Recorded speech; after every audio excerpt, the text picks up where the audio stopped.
meeting to order. If you can all stand for the pledge of allegiance.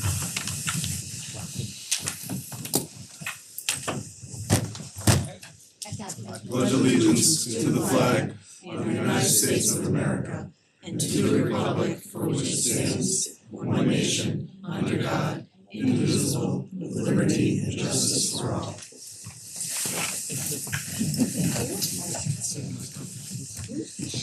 So we begin our meeting with public audience. We ask that you try to keep your time to approximately 3 minutes, and that you state your name and your address, and you stick to the items that are on tonight's agenda. And we also, towards the end of the meeting, we have received public comments via email, because people can submit written comments, and we will go over those. Okay, so I don't know if anybody in the public audience would like to speak. Would you like to go? Is that what you said? Yeah. Yeah. Sorry, And you can stay seated. I'm sorry. You can stay seated, just speak loudly. Well, good evening. And you- everyone. 3 minutes. I'm Helen Peterson, 20 Longview Drive. It's been my honor to serve in both elected and appointed positions in our town government over the years. 7 years on the planning commission, 3 terms as select woman, and presently as a member of the open space committee. I am grateful for your service in this challenging matter, and I wish you rewarding experience and successful outcomes. Sincerely thank you for this opportunity to speak. I'll begin with we the people, by the people, and for the people. I look around today and where are the people? When I say where are the people, I see a lot of familiar faces, people who are the players in our present administration, but I'm talking about the people at large. And I noticed that same thing was happening at the 2 previous meetings, and I've observed the same at most of our town meetings over the years. The people, where are they? The charter is our community's constitution. You ask for input, but where are the people? Can this commission help by doing anything about this? Our charter, following state statutes at minimum, requires that our meetings, hearings, and so forth be noticed in the newspaper, having general circulation in our town at least 7 days prior. Now, such habit of paper reading no longer exists, and it doesn't work for us anymore. Could this commission expand on this notice requirement in our code somehow? Another critical issue, how can you help us change the way that all the minutes throughout our boards and commissions are presented?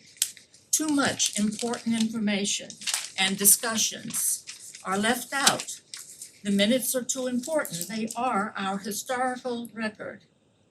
Written comments, they should be part of the record. Our form of government, the specific job descriptions of the first selectman, the town manager, all need review and altering, so it better tailored to Simsbury. As I have conducted my participation on the Open Space Committee most recently, and as I have continued over the years, my interest in the conduct of business of the Planning Commission, and some of us, it's hard for us to let go.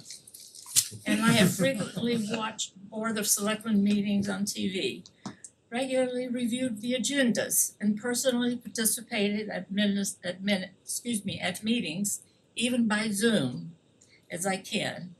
I have personally made the opportunity to interface with the town managers, the town staff, and the first selectman. I will be forwarding to you in written comments in hopes to be hopeful. Please read them. And consider them.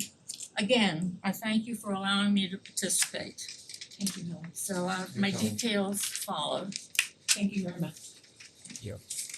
Is there any other members of the public audience who would like to speak? My name's Ellen Gilbert, I'm 126 Meadow Street.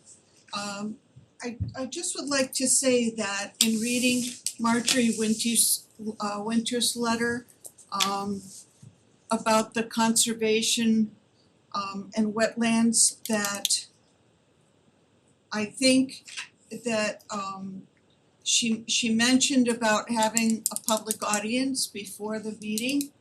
And I think that for both that commission and for zoning, I think it would be very wise to have a brief time of public audience before the established agenda, to give the people a chance to speak about what is on their minds. And in addition to that, I'd like to see something set up with those two boards, and I know I'm kind of stretching it out a little bit, but about oversight.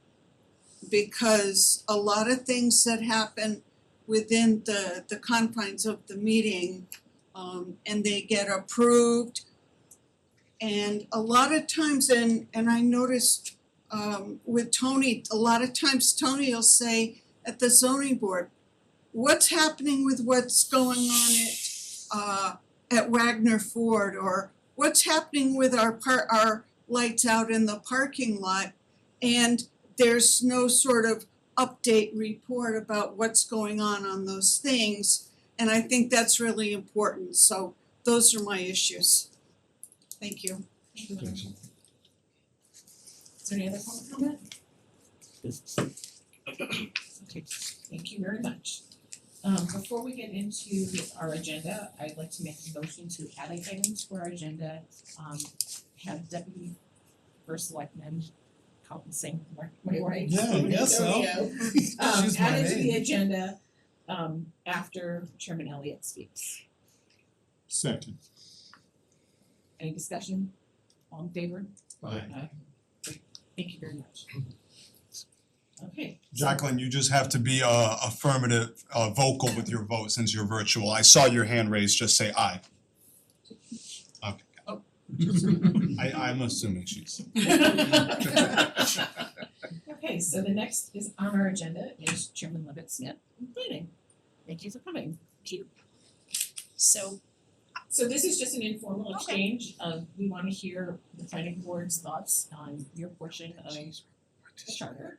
We may ask questions, we may ask you to come back with additional information. This is just an exchange of information so we understand what your concerns are related to your piece of the charter. Or your decision. well, no, I don't know if it's concerns. I see I've been talking to various people who were some very vocal about what I should say here, and I know. So I will say these are my opinion or whatever, and certainly will let you know what I've heard from people in the public.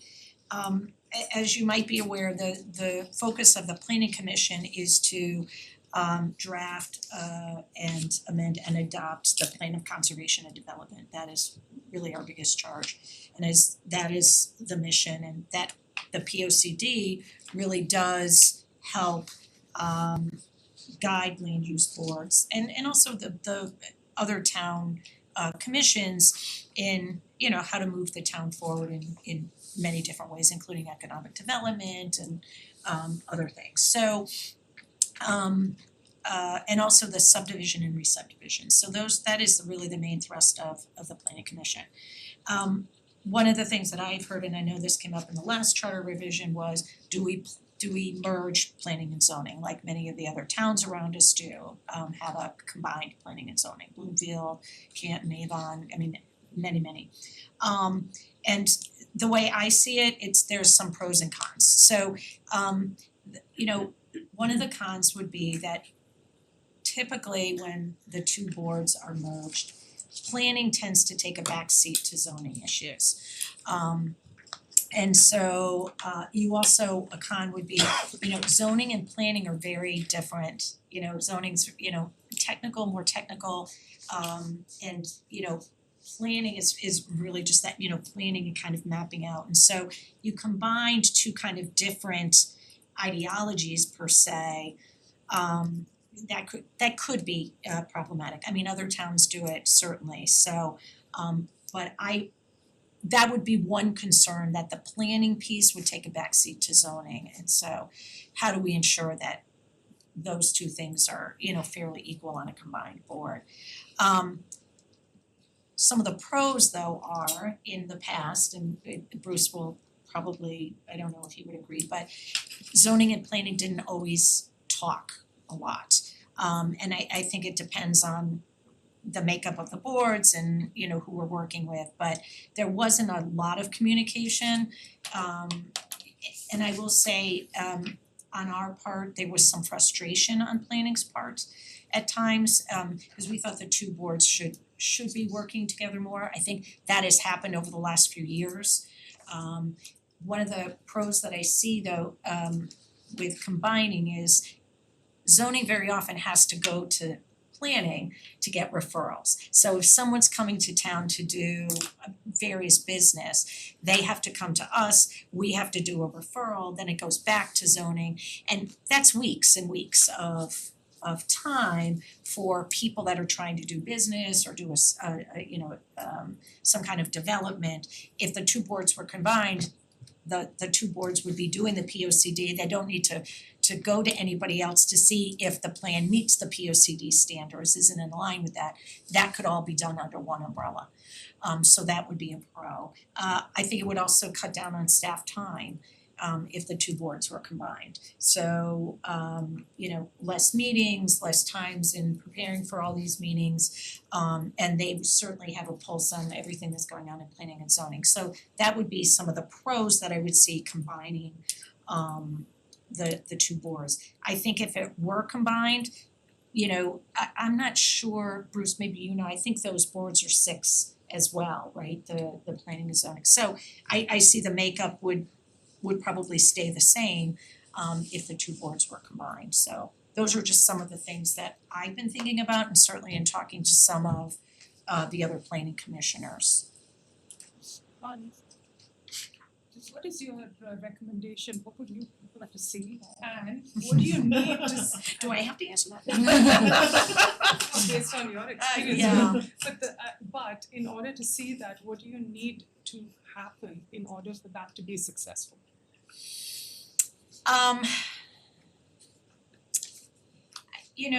If I had to make a recommendation, I do think it makes sense to combine the two boards.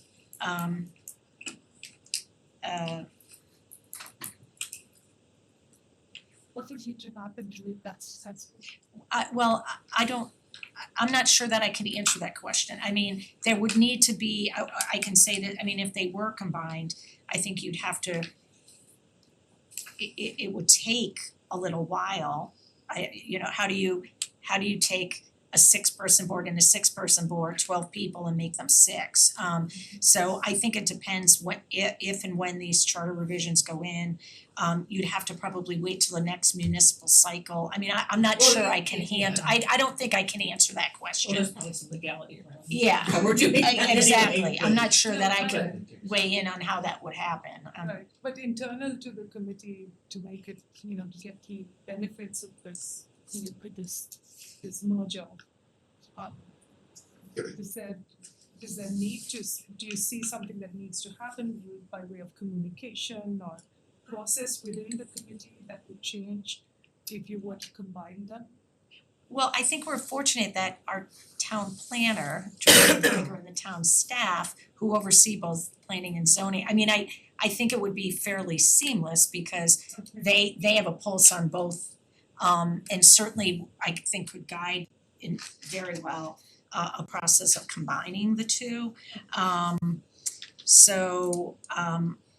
Beyond that, my guess would be, it certainly would make sense for the two boards to get together to meet before, there should be some planning around that and potential meetings around how to combine. So Yeah, to integrate, thank you, that's the word I was looking for.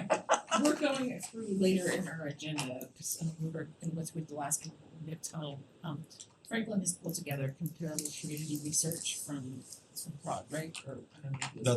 I created that. Yeah, okay, so one of the questions I'm gonna come back and ask is, these are not towns that are in our JERG that we look at from the Board of Ed standpoint, but my observation on, we're the only town on this list that does not have combined P and Z. However, I personally think to myself, I don't necessarily wanna look like these towns. Right. Okay, so is having separate planning and zoning boards protecting what we wanna protect here in Simsbury, because I don't wanna, and this is no, I'm not trying to bash a particular town, but I don't wanna look like Torrington, okay? And I don't wanna look like Vernon, I wanna look like Simsbury. Right. So is having these two separate boards That's a good question. protecting what we value here in Simsbury? And is there a way to maybe do a hybrid of P and Z where there's a requirement that you meet once a month together to reduce staff time? And then you do your own things in the other alternate time, you know what I mean? Yeah. Because in my mind, what we've got is working to protect what we value. So, and then I look at the towns that we're compared to from a population standpoint, and there's really no one on this list I wanna look like. So, No, I think you bring up a valid point. I would agree that it is working, right, for our town. I think there's reasons to combine, I think there's reasons not to. That's why if I was forced to make, I'm very on the fence because I agree with you. There's real pros and there's real cons to combining and not to combining. So I think those are valid points. I don't know if I don't know you logistically could- how I don't- hybrid would work. I don't know if you could do a hybrid. Could you do a hybrid? I don't even know if you could. But do you think by combining I don't know that would work. I don't know if I don't would know. say, I would say you either have to do one or the other. I'm not sure a hybrid would work. I think that would be confusing. So I think you either have to choose to combine or choose not to combine. That would be, I think it would be too iffy. I don't know, you might think But is it- differently, but But is it more, instead of having a true hybrid, like legally, do you have a working relationship with the two of you where there's an agreement, like an agreement, where you're meeting once a month together because you've got a common goal and there's not an application in front of zoning? well, we're Or doing there that isn't. through the implementation. We're doing it, the POCD implementation, what we call implementation, and we're meeting quarterly. Zoning is there, all the land use boards. Yeah. So that's what I mean. I think the communication and the work that we're doing among land use boards, especially since the POCD came out just over a year ago, that communication has been much better and much tighter. I think Bruce and I have communicated, more than maybe previous years. So I think that is happening through the implementation committee. I'm not sure that we need to do it on top of it. And if we had to, we have had meetings with zoning or discussions with zoning if we needed to. So I'm not sure that we'd have to add that, I guess, with the implementation. It's just a question. You mentioned earlier that these are your thoughts. So you haven't canvassed your members at this point? There wasn't consensus among the other commissioners, and certainly in talking to residents in town, some were for combining, some were against. And some of the reasons were what you said, Chris, was it was working and they really worry about combining and losing those pieces, so. Do you think if you combine that we risk losing the look of the town? Is that a real issue that I don't think so, but because it's just because they would still have to do the POCD, so you still have that, what's the vision? The vision is laid out in the POCD, and so if the combined planning and zoning, their charge is going to be doing the POCD. I'm not sure that combining, in my opinion, would necessarily change, but to Chris's point, you've got these two distinct boards focusing, and that's their primary focus. Would combining what's the word, whittle down that focus if it was combined, I don't know. It's just another question with somebody else's first. Sorry. Planning is currently elected. Correct. Some of the towns, other towns other than these that I've looked at, their planning is appointed. what would you think about planning being appointed and not elected? I think it should be elected. You're asking, I think you should be able to elect people that you are asking to provide a vision for the town and a map of the town that's gonna guide a town for 10 years. I think it's important to be able to give people the choice of who they want to do that. So I would say that should stay an elected board. Thank you. Yeah. I got a question, and maybe you can or can't answer this. For those developers, whatever, come first to the planning commission, have you talked to them about if you merged, what it would mean for them? No. Okay. I don't know how we can get that information, because I'm a property owner, so I'm gonna, commercial property owner, so I'm putting two hats on here right now. If I have to bring in a architect, a lawyer, or this or that, and I gotta sit through a planning and zoning commission meeting, and again, I don't know which way to go yet either, I'm hearing everything. Does that mean I have to pay my lawyer, my architect for a 3-hour meeting that they may get 20 minutes with? Is that a potential situation if you combine the boards? If you combine the boards, depending if Cause they wanna There build a are- brand new building on my well, property. if yes, if potentially you'd have to go to both planning and zoning. If they were combined, you'd only have to go to planning and zoning, you know what I mean? So But if I had it to would do co- zoning, I'd have to sit through a planning commission. If I had to go planning, I have to sit through a zoning meeting, if we combined. Is that a? No, if you would- Well, I know, but I'm saying with the, what the scope of the work that currently planning does and zoning does, two very different scopes of work. I see that. Right, You have a very different scope than Right. zoning has. But if you combine it, that's combined scope, and now is a one commission has a larger scope. correct. So, and again, I'm just asking as people who be developers or anyone using your services, how do they see, or maybe we gotta ask some of these other towns who have developed in these towns, how do they see that process go? Was it more expensive for them to go? Did they decide not to even build in there? I don't know. I don't know the answer, that's why I'm seeing those guys who've been through it with being on the commissions. But I'm not a developer, so I don't know that I could answer that question.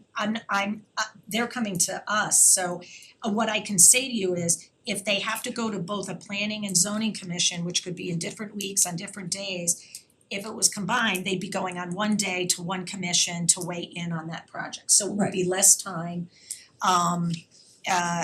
It would just be less time and less meetings for them to go. That would be done in at one stop shopping. But they might have to sit through a longer meeting because let's say it's an hour meeting for you and a 20-minute meeting for zoning, it could be a 4-hour meeting if you have some zoning issues, some planning issues. I'm just asking, cause I don't think it would come to that personally. We don't tend to, I don't know. want to stay that long. I know. I don't wanna stay there though. No, I mean, I don't think that would necessarily I don't think it would necessarily lengthen meetings. I mean, I guess it could, but there's times where we don't have a meeting, like, next week, the There's nothing on the Terrafill. planning So there's nothing agenda. on the There's agenda. not, well, because the Terrafill project, they're not gonna be ready in time, right? So we're not gonna meet, do you know what I'm, so Right. I'm sure it happens with zoning, so I just don't see meetings lengthening to be hours on end if you combined, that would, So and do you have the authority to section out your meetings and say, from this time to this time we would be doing this, and from that time. Well, they post the agendas, so you would know where you were on the agenda, and so people would not have to sit through an entire meeting. Sometimes people come to us, they're on the first part of the agenda, they leave after, we've done our business, so they're posted, you would be able to see, so you would not have to sit through an entire meeting, yeah. Well, just do you, Oh, go ahead. sorry, Bruce, while I think about it. Does planning have automatic public audience? Do you have public audience at all? Okay. Well, I mean, people can come, but no, we don't, like you did tonight, we do not have public audience, Okay. only for hearings, For public hearing. for public hearings.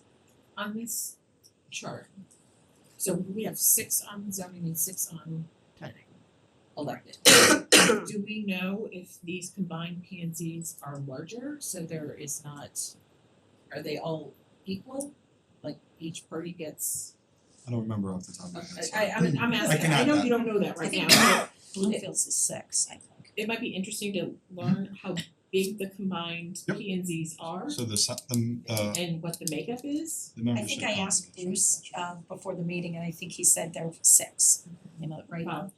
In Simsbury, the zoning commission is 6. in other towns where they're combined. Oh, the total is 7 in Canterbury. Seven. I believe They have that's 7 to 2 9. 7 to 9.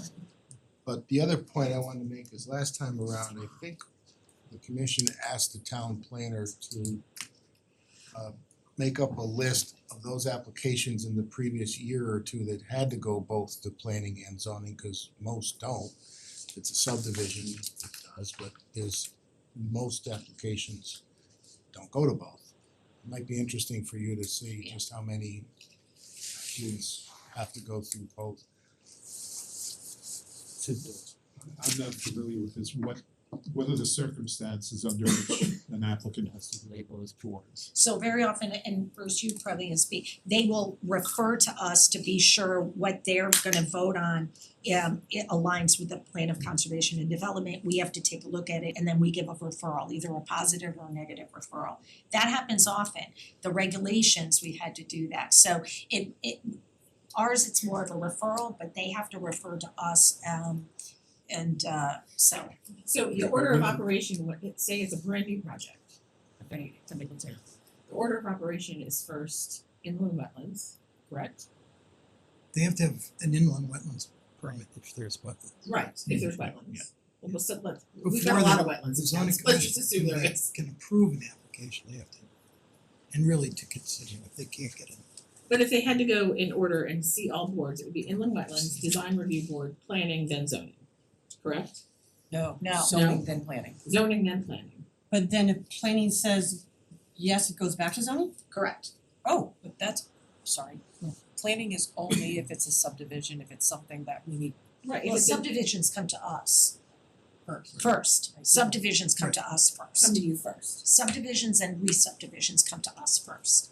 But there will be, zoning will refer to planning for referrals around whether or not it fits within the plan of conservation and development. And Bruce can probably Correct. speak to specifics. So if there's a zone change request, Yes, it that will has come to back to you. correct. So how So all of the things that they did recently, all of that came to us and we had to give a referral on each one. Right, so there's a possibility that a developer has to see 4 boards, maybe 5, because you might be twice. No, I don't think No? it Zoning would be comes twice. back. Zoning comes, Yeah, zoning would, I don't think zoning we might be had- twice. They might come back to us again with the same thing, which has happened, Right. but There's the potential that it's inland wetlands, design review board, zoning, then you. going back correct. to zoning. And then back And to then back to zoning. zoning. Right, because then they have to see, they have to wait until we get the referral, we give a positive referral, it goes back to them and then for them to make a decision on. So if there was a combined P and Z, it would have the potential of just inland wetlands, design review board, Planning and zoning, P and Z. correct, So it eliminates potentially 2 steps correct, for a developer. correct, cause they wouldn't have to go back to Right. exactly. and how often, what's the volume, what's the percentage of times that happens? Does it happen a lot, a lot, a little? I'm trying to, well, Like for when it your goes zone, back, your forth and recent, back. it happened a month or 2 ago with your zoning regs that you were changers for. Yeah. That came to us, that was probably Oh, the right. last one. It's not They frequent. must stretch down. No, it's not, how often would you say? It's a small percentage of the total projects that go through planning. So Well, the that's- subdivisions and re-subdivisions come to us, but then again, a lot of those things that go to zoning will come to us for the referrals, so I mean, Just so you can say They're it's referred consistent from with the zoning POCD. to planning for assessment Correct. as a comparison to POCD. Yeah. I'm sure you get alignment. From a Just workload present. perspective, if yeah. it was a combined board, would it be, The board isn't really doing it, the staff takes care of it. so it wouldn't, I don't think it would be a huge workload to take on for zoning, because it's not that many projects that we're required to go through planning, right? Just the subdivisions and re-subdivisions, which we haven't, The no, that hasn't, the POCD though, that's a lot of work. That's a heavy lift. that's a heavy That's a lift. heavy lift. So that might, That is a very that's heavy something lift, you when might- it's, it's once every 10 years, all right, so or sooner, but, no, it's 10. No, we did it in 7. We Oh, well, we 7, were gonna okay. we were gonna That was update fine. it and then it ended up being an overhaul, which was fine. It needed to be done, but technically it wouldn't have to be done again for 9 years. So it has to be done within a 10-year period. That is a year-long process. I mean, we have extra meetings, it is a heavy lift. We have hired a consultant the last 2 times we've done it. But that does take a lot of time of the Could that- board. could That's- that- could that be done question. like we're doing the charter review committee? I don't believe so, cause the main focus of planning is that I don't No, know to if do the they char- will. to do the, Legally, redo the say- POCD, could that be done as a special committee or wouldn't have the expertise? Drawing Well, it, that's I was what I'm thinking, gonna ask from a legal standpoint, like if we had Oh. a combined, P and Z, Yeah, it's a good question. could planning and zoning, could it be in the charter that planning and zoning could create a special commission for the POCD, knowing that they can't do that heavy lift and do zoning during that year at the same time? But they still have to do the public I hearing. don't think so. I think Yeah. those statutes allow you to have separate commissions or combined commissions. The combined commission typically appoints a subcommittee of the combined commission to start the work of the planning of the POC. The issue is the subcommittee has to represent the majority of the commission. So if you put into multiple subcommittees, there's. So I will tell you, think it gets a little we use the whole board. manageable. We don't have the Right, way it but- is now, the whole board participates. If it was a combined commission, Oh, gotcha. you know, because it's a big project,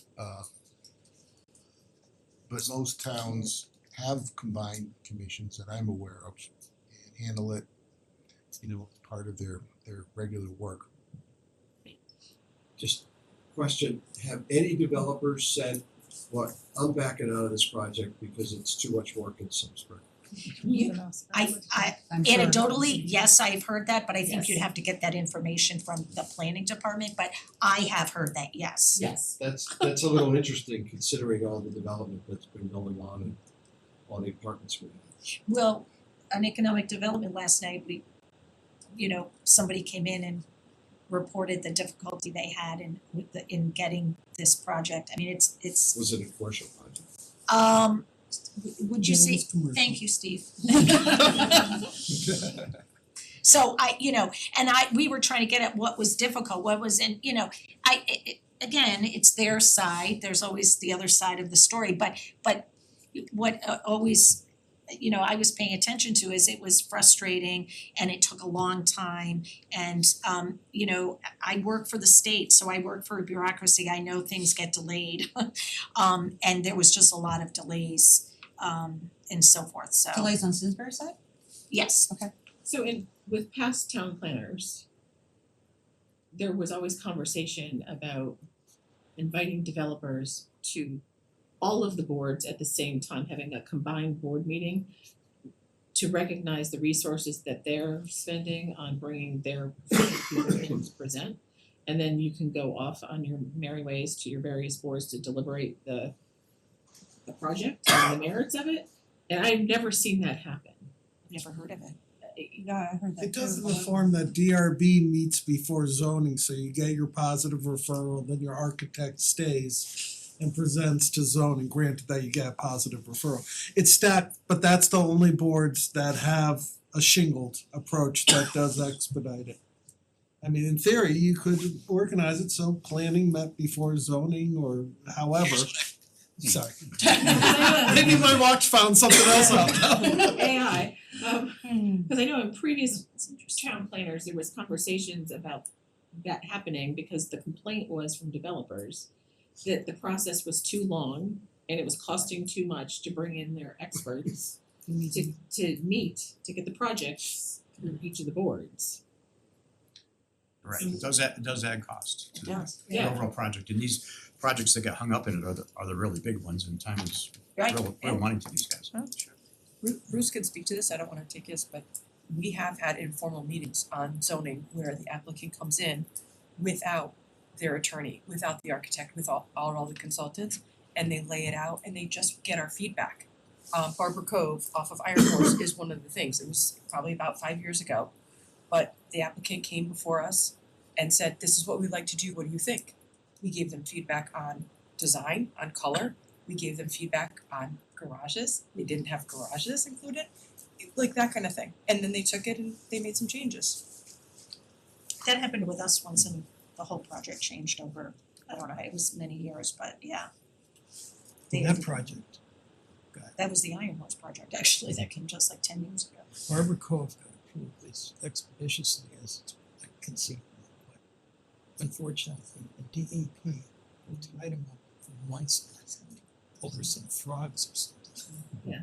Potentially residing on the property. Never seen before, but it possibly could be that. And Chris just, they tried to push them back and push them, but finally they gave in and admitted there were frogs there.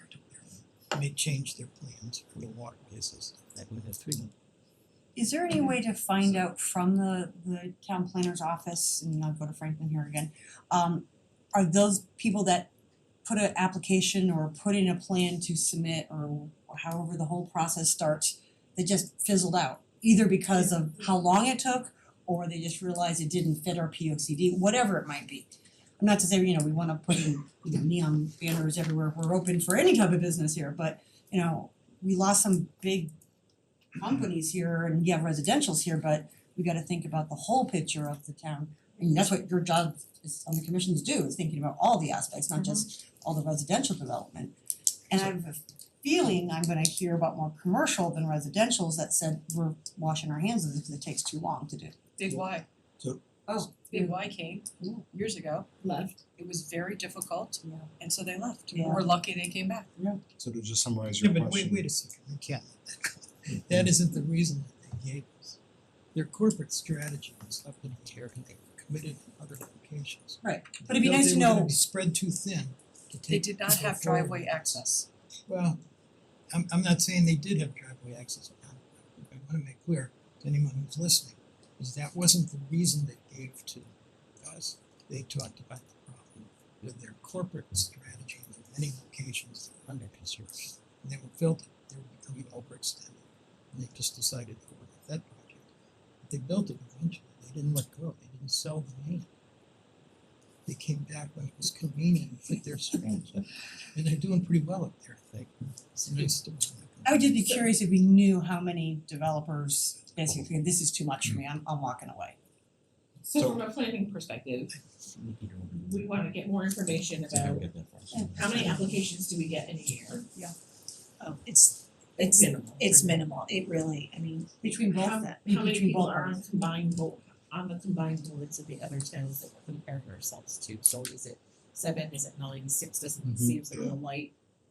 I If think, we're gonna combine Yeah. boards, and especially. you probably should have an odd number. Should have an odd number. You should have an odd Part number. of our conversation overall has been how to get unaffiliated boards engaged in the process.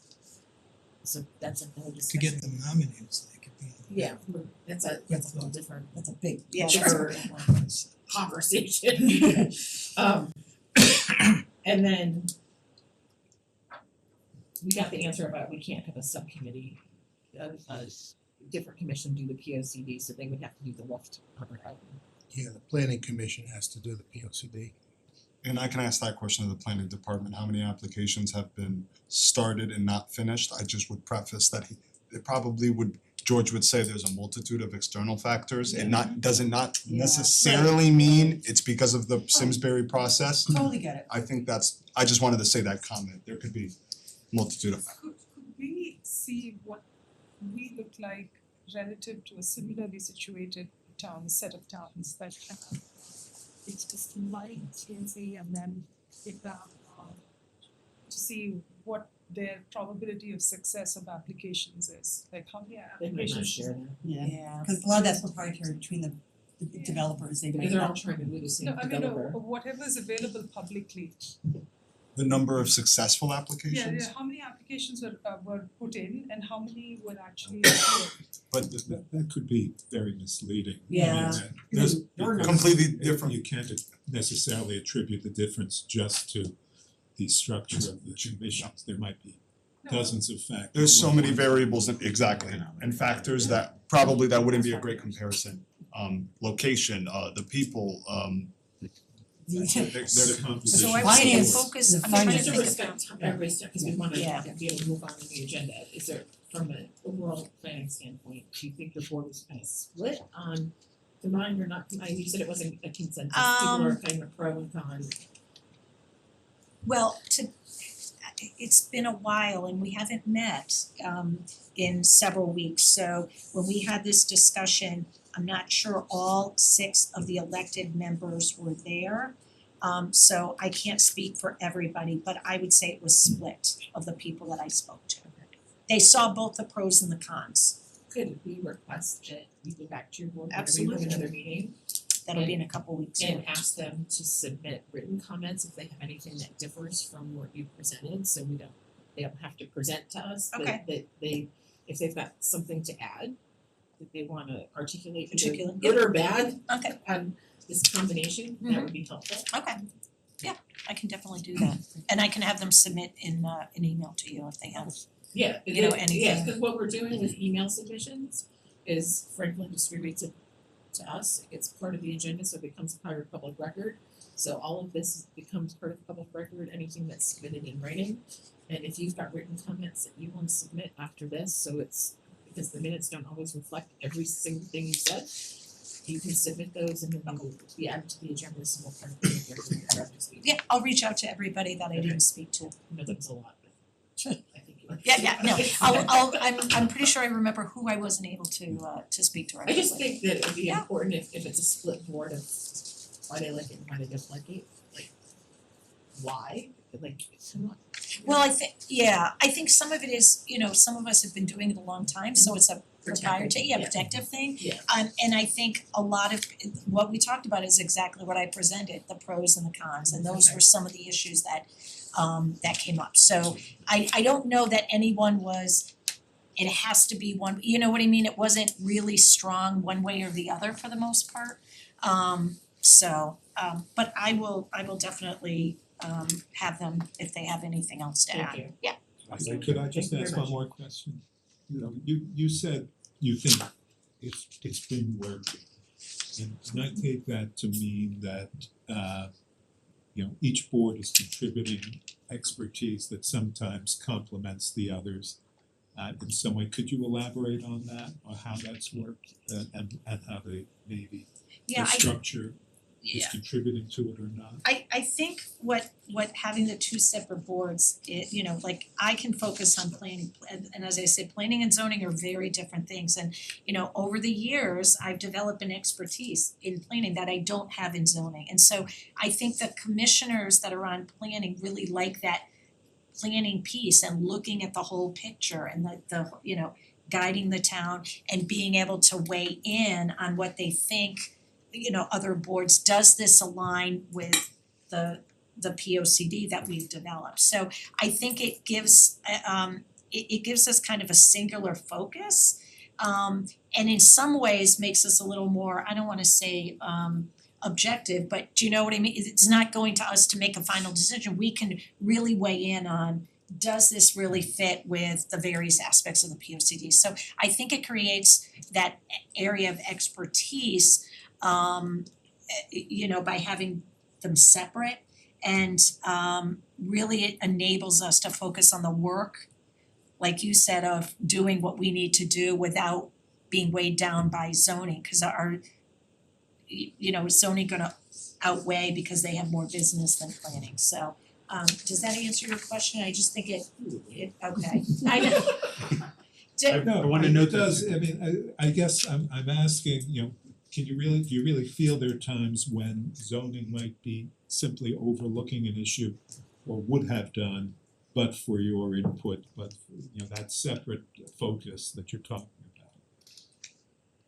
about? I would say in the past, nothing recent, but there have been times in the past where there's been a frustration and things have come back to us because they don't understand, and we're like, what aren't you understand? Like and so there's been maybe a philosophical and so we're like, well, and it was a kind of some weird dynamics that way. And so I think it depends on the makeup of the boards at the time.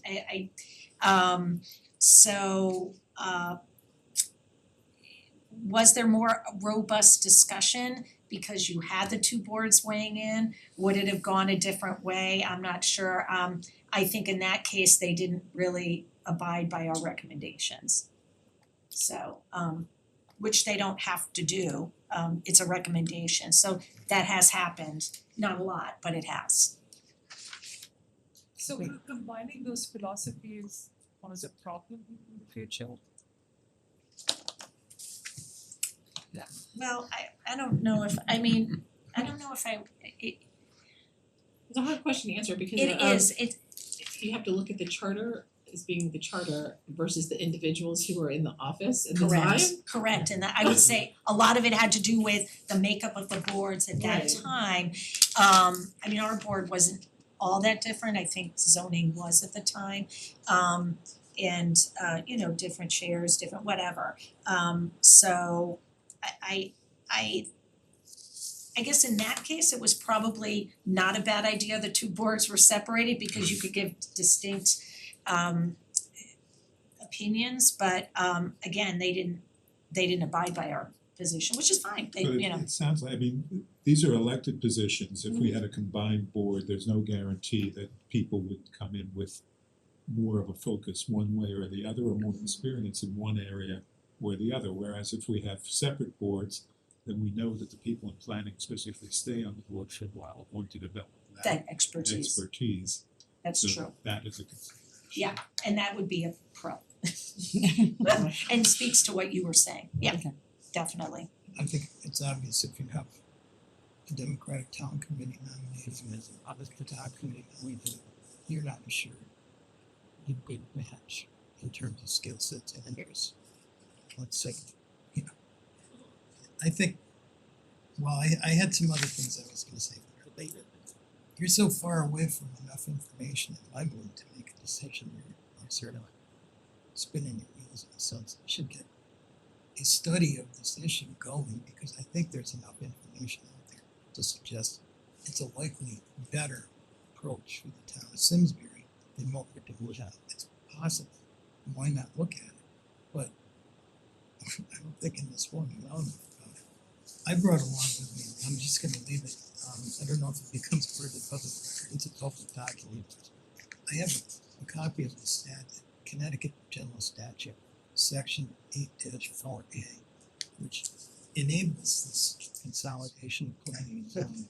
It's not a big deal, it's in English, most of it can understand, I'm sure Bob's read it because for years gone by anyway. But this thing allows up to 10 members of a combined, and that's not counting the alternates, 10 members plus the alternates.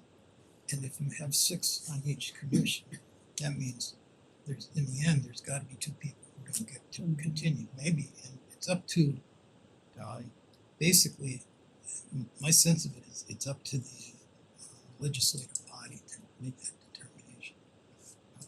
But anyway, it could be up to 10, and when you use subcommittees, the subcommittees, as I said earlier, have to, each subcommittee has to represent at that moment in time. When they're doing their work, they have to, the number of places on that committee that represents at least the majority. So if they have, 10 people on the commission, then each time you use a subcommittee, the subcommittee has to have a minimum of 6. And so I think it gets, I don't know how they manage these things, that's why my thought is engage some sort of a study process to look at how some of these towns are doing it, and especially look at communities of our size that we feel comfortable comparing to. And So you're when I saying, look at Torrington and other communities that have been named, I don't want to look like that, and even our friends in Canton and Napalm, I don't think we might look like the Port here. I mean, it's just, it doesn't fit, they're not that close. You wanna see like 2 planning and zoning combined, and you simply have a 7-year cycle where instead of doing mostly zoning work, you're suddenly doing POCD planning and implementation and going back. The exact scope of work that's already laid out in Connecticut General Statutes, the exact scope of work, trend stays there, you just have more people. You just have to make a subcommittee off of the same No, you people don't have to doing do subcommittees, you can do just just the a same. group of 10 and they can lead on everything. Or a group of 6. they mean it and everything. I don't know if that's what they're doing in Avon or Canton, to tell you. They could be, it's a group of 7 and they deal with You know who would have a unique perspective is Hiram Peck. I was gonna say, can we ask Hiram? Yeah. He's our former town planner, He was here for, planner at Avon. and now he's in Avon, so Yeah. he could give a unique perspective and he was allowed to attend by Zoom and I didn't know I could come. Yeah. He could, I think he would come in person too. yeah, he might. Oh, to give you the perspective of the split boards or the Yeah, combined and board. now he's with a combined board Yeah. and here he was with a split board for But I also brought a copy, I don't know, if just take it home with me or send it down to Frank. Send it to Franklin and he The other can- document is a copy of the chapter they enacted in Canton in 2013 to make this go. They made their transition in 2013. And it's done by either ordinance or an act of the legislating body, so of course, so you don't need a charter revision program to do this particular change. It's allowed by statute. The legislative body can change the two commissions to one. It's not clear to me whether you do that. I'm recommending they do a study. I think there's enough basis to justify expending time and money on a serious look at this question. Because there's so much to it. And you don't want a mistake. What is it you think we should, I mean, if we have to address it, or if we want to address Well, it, what should we look at? I mean, I think you have think of the ignorance you the number of accuse me people is a function of what they do with the workflow. I'm intrigued by 7 people somehow doing the workload in Canton, or I don't know what's going on. I don't know as well. But in Canton, how did 7 people do the work? We have 12 volunteers doing the work. Over there, they only have 7 volunteers. Well, let's use our volunteers for something else. Now, I think there is opportunity to look at what's going on in each of these areas. Well, I speak of planning and zoning. We recently had some conversations about some activities that are being brought to the commission that potentially staff could be delegated. And while that didn't generate a lot of, let's look at it, sounds like there's a lot of missed opportunity here that we get the professional staff to do it. They're already busy. So there's not a simple thing. You can't just start, take 12 people, cut it down to 7, and take the difference and give it to the staff. Unless you're gonna add staff. That's a possibility. Is there any allocation in the charter commission for funding to do any studies? Yeah, you got some money. Is it $1,000? We see some more money in this basket. How much money do we I have? should know, but you have a budget, I should know that number off the top of my head as your admin liaison, but our board is Selectman Looney here can maybe access the budget book and we can get that. But what would you How much do do we for go a on? study? I mean, Who does those kind of studies? It's a survey you consult. process. I'm just well, Somebody does it from their We spend a office. lot of money on consultants in this town and it never Exactly. goes anywhere, I just said that out I loud. think So, I will say you need PLC to was ask great questions then. for Hiram Yes. and others about what they're doing in their town with their But I don't think you need a study, I Returns. think you I can just agree. make a I call. think we can interview. I think you can interview. I would say, if you did that, I would not want that one opinion alone. Michael Glidden was here, he's now in Cheshire, I don't know if they ever was another combined. He town would be planner. another, I just think you need to get more than one opinion No. other than Hiram's. And George. And nothing against Hiram, I'm just saying, And George's opinion. and George's opinion. George was in Vernon and I Yeah. think that's a good It might, so I just think if you're gonna get, you should get more than just one Oh, town, yeah, that would be my yeah, only yeah. thing. I don't know that you need a study, you could just We reach spend out. money on a study, No. just a study. I think what Bob You was saying reduce is the you should, chance of making a mistake. But if we get 4 A more experts. thorough Yeah. investment, whether it's time or money or both, so that you get a better decision to make. And this has the possibility to turn out bad. But I wanted to mention something else because as Aaron was mentioning the rules, and there's a different nature to some of this work, but just so that you know this, that our rules, the zoning commission is circumscribed by the Connecticut general statutes.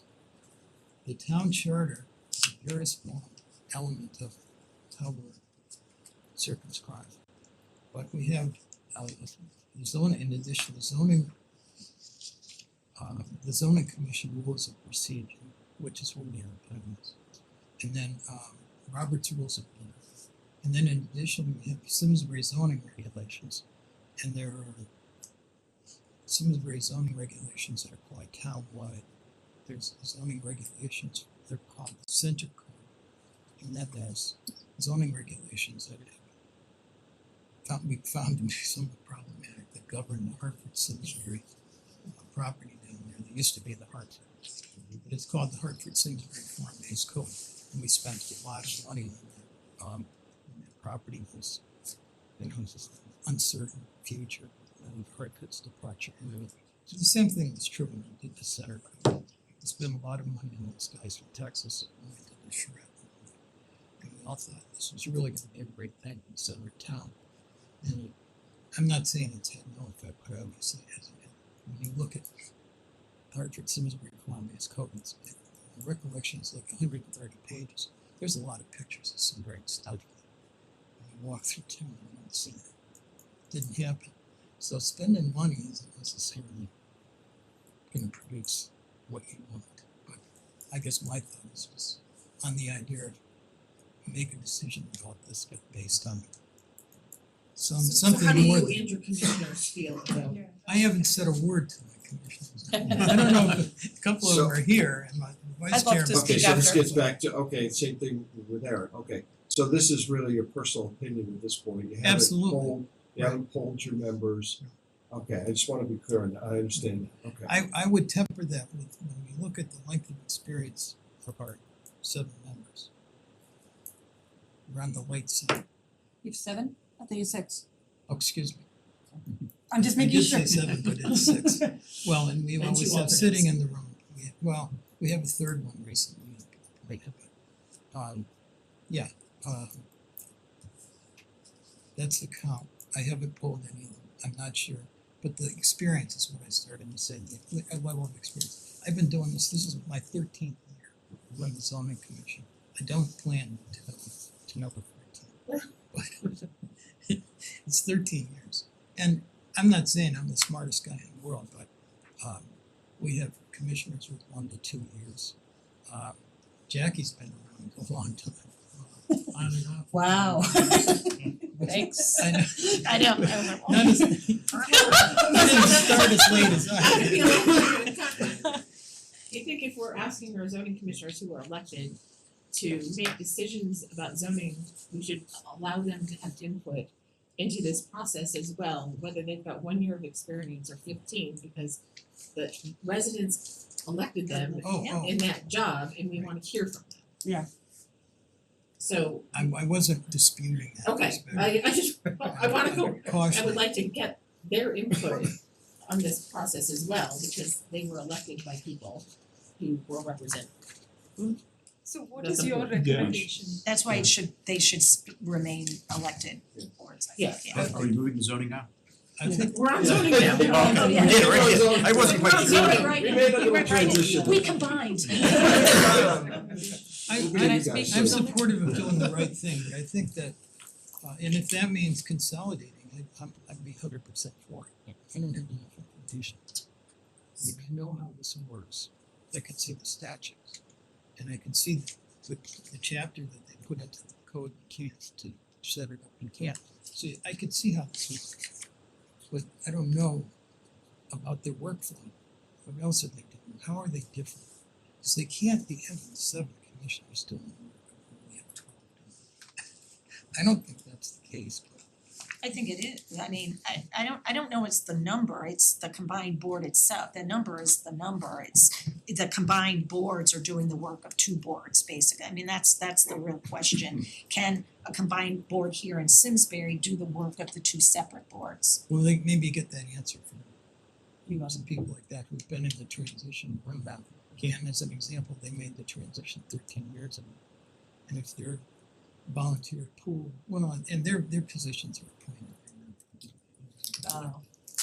So they don't have the issue of trying to get people that can take runs. Very selectmen just appoint the point. And when you look at the the makeup of political affiliation, it's very slanted, I forget which group has overwhelmed the majority in the 7 out of that. You know, it just goes back to without having more information, more specific information, not necessarily we need to can, whatever town.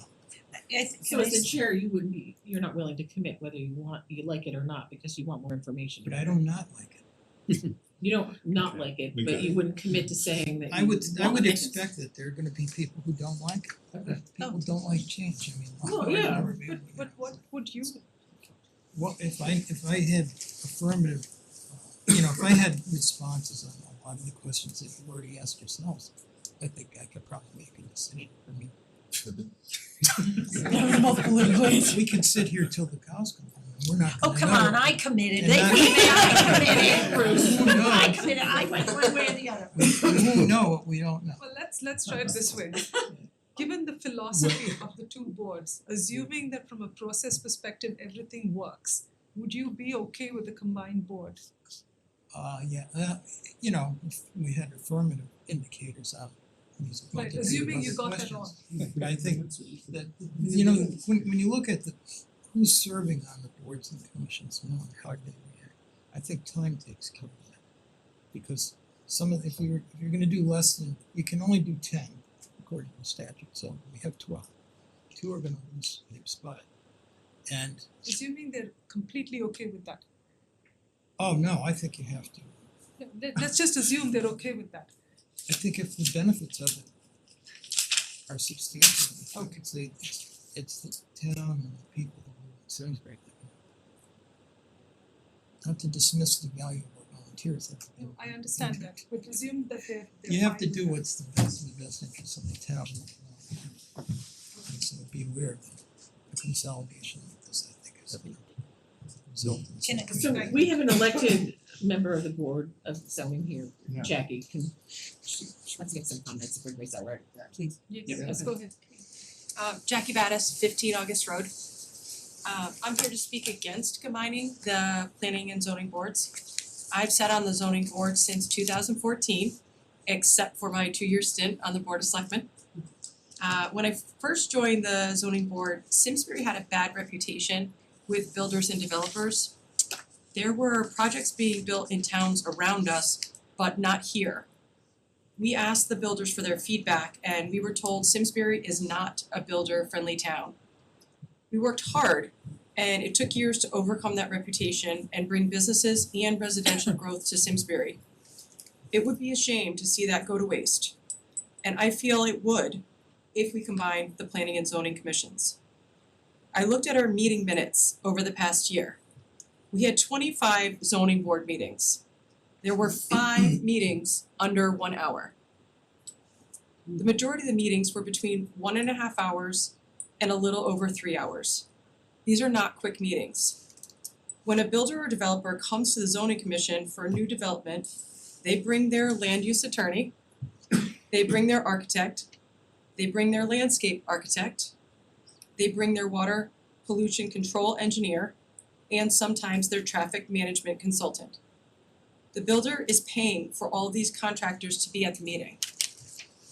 My concern with combining planning and zoning is that it will create a burden for the builder, applicant, and for our residents who come to speak at public audience for these applications. I ask you, who are we trying to serve? Who benefits from combining these 2 boards? It's not the applicant and it's not our residents. I have heard comments that many or the majority of other towns have combined planning and zoning commissions. I would ask, do we want to be like some of these other towns or cities that we're being compared to? What do we want Simsbury to look like? Thank you. Well, can I ask you the same questions I was asking Erin? Sure. We've just said it's working well, we're overcoming this problem that developers thought we were bad for business. I come into this naive and as a blank slate, so you can educate me about this. It seems intuitive that builders would prefer a structure in which they have to appear before a single board rather than two different boards. So why am I wrong about that? I was speaking to the time, right? Like, and kind of like what Aaron was saying. If it is a development or something that's being built that does not have to go in front of planning, they don't need to spend the time that's on the agenda for planning that night. We streamline the process where design review meets right before zoning. So any project that has to talk about design goes to that board first. And then they give a positive or negative referral. And then zoning meets the same night, Oh, that was gonna ask the right same night. after. So design review meets at 5:30 and then zoning meets at 7. But So they know. couldn't you, if it were a combined board, couldn't you also put the planning items at the end of the agenda so that that would address that problem on behalf? My concern is the length of time. Either the builder's waiting till the end of the agenda, or maybe the residents are waiting till the end of the agenda. Just like I said, 3-hour meeting, that's we had also- 25 meetings last year, and that's without meeting in August. We don't meet in August. That's a lot of meetings. Planning is different, correct? You wouldn't have as many meetings last, well, We did have not POCD, I had know. as many. Well, during POCD time, yes, If you then took it's that out. that year, I think it would be a challenge. It would be, more work, but I think it could be managed with a combined. I think there's ways to manage those meetings so people aren't waiting. I think, Bert, to your point, I think developers would rather come to one-stop shopping. I think that is something to consider, and not having to come to us and then go back to zoning that's a pro in some cases, so. Wouldn't that just be a set of requirements, planning requirements that are either meet them or not, yea or nay, and then Will they be if you able meet, to- if you meet them, there's no discussion of it. Yeah, right, exactly. Would that be a staff review? Could be. And then- Also, some items don't have to go to planning, Right, So, right. yeah, so there's some applications that don't. I don't, yeah. and there would be some, like if you had a subdivision that came in, Correct, absolutely. Subdivision would have to, cause that's Yes, planning now. for sure. so there would be a long or Yes. part of that would be discussion, Yes. and it could be achieved in one Yeah. one meeting first. Realistically, the number of subdivisions that are gonna come before us It's is not that slim to many none left. because we have no more land left. Right, Yeah. there's very Okay, little so- options. Let's be real. Just- There's a Gotta be couple, real here. no, well, there's a couple of There's a couple of parcels. potentials, but- but that we're hearing about, but it's not like we're getting the monthly or every other No. month, there's There's no not a more lot. land. Yeah. There's Very not a little lot land. of subdivisions now. So- One of our big focuses now is the Terrafel project, and we're gonna be doing Weetog in the north end of town. I mean, we're looking at those kinds of things that we haven't been able to look at before. What's the terrible project? So we hired a consulting firm to come in and create a plan for Terrafel and what their recommendations for development and moving forward, over the next several years. And so we asked the consultant come in. There were a lot of community There's land. events. Well, no, The it's center of just the village. it's the center, That came out of the right, POCD. that came out, right, so these were some of the recommendations of the Talking about POCD and stuff. POCD and West So- Street. Right, okay, Yeah, so West Street's gonna be another one, that's right. so the benefit that I'm hearing, beneficiaries of a combined zoning planning, what I'm hearing is developers and staff. I don't hear anything about how it benefits the residents. That's in my mind, it's like, Mhm. okay, what's the thing? If a developer really wants to come in, like Big Y, they're gonna do it.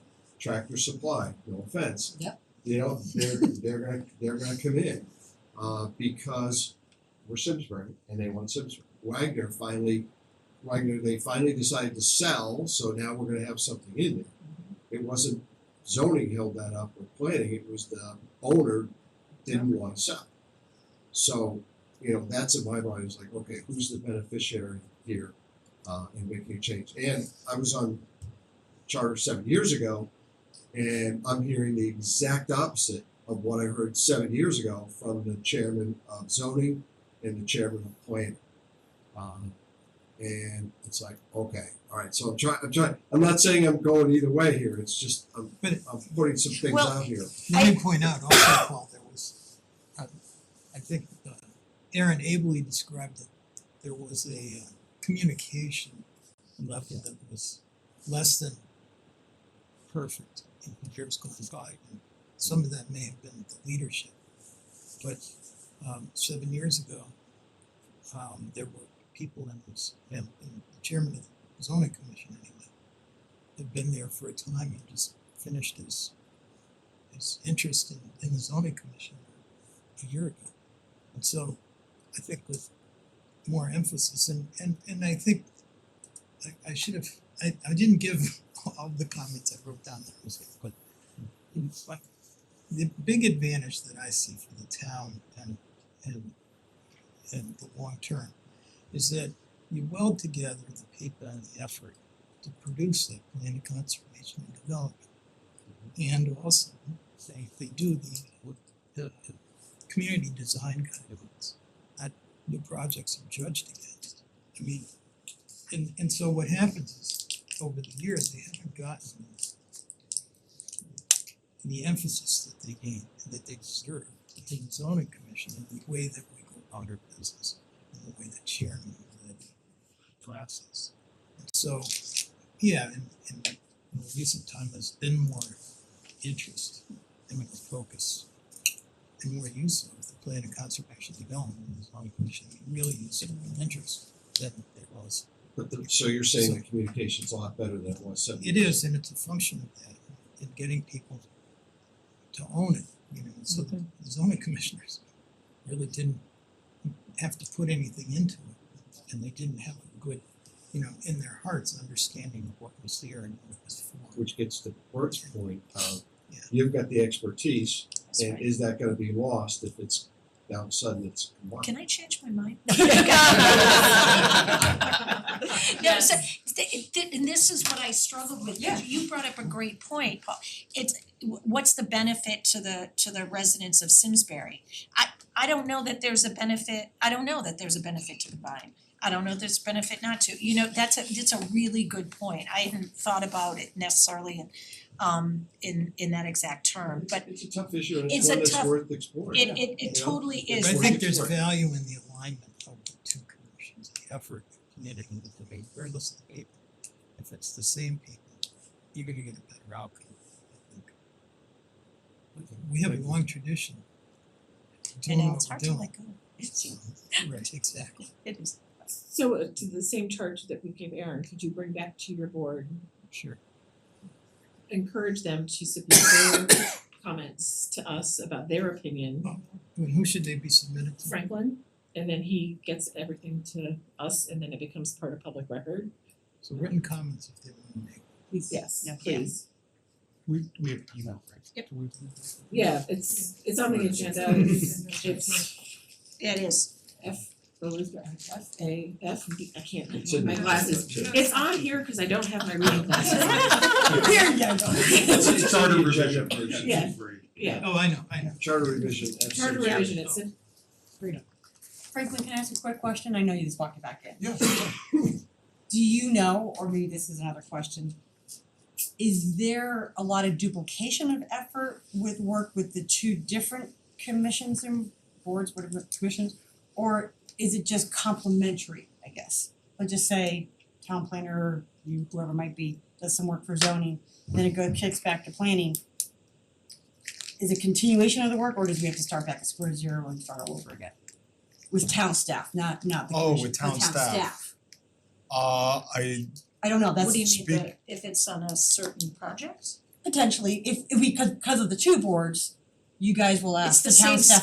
staff. Right, but you, zoning might ask one thing, and then planning might come back, now Oh. the same thing, or maybe something different in a different way, and now is it, are we that? It that doesn't- absolutely, it's absolutely double the work to have two commissions for Okay. staff.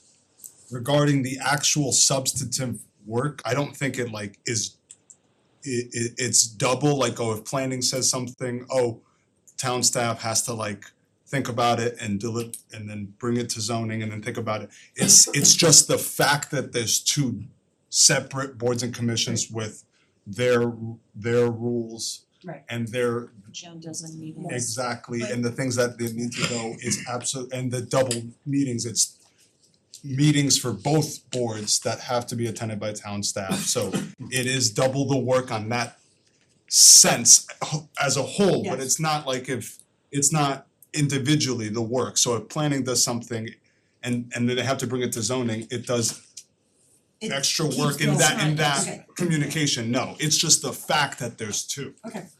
So what we've gotten out of this whole thing, right, is that we would like to get input from other town planners, right? Hiram, Mike Glidden, Yvonne George, and then whoever Canton is. On how their combined P and Zs work and what the makeup of the board is in terms of numbers.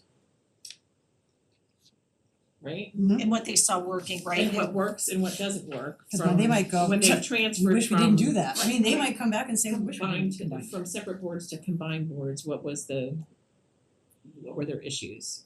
Or you wanna look specifically at Well, I mean, and we'd love to speak municipalities to that them, are- I don't know how we're gonna ask them, I mean, they've got enough of their own meetings, so I don't know if they have to submit written comments or if we have to have a Zoom call with them or.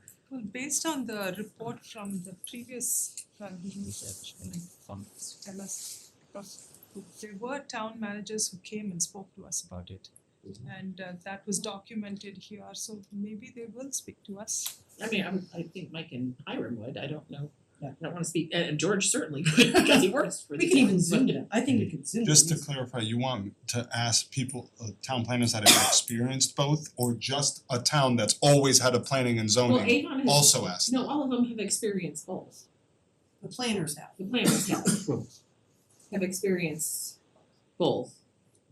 Cause Hiram and Mike were planners here with separate, they're now in towns with combined. Oh, I see. George came from Vernon, were combined, and now he's got separate, and then Canton went from separate to combined, right? Yeah. Am I saying that right? 3 different perspectives, really. It's all different perspectives.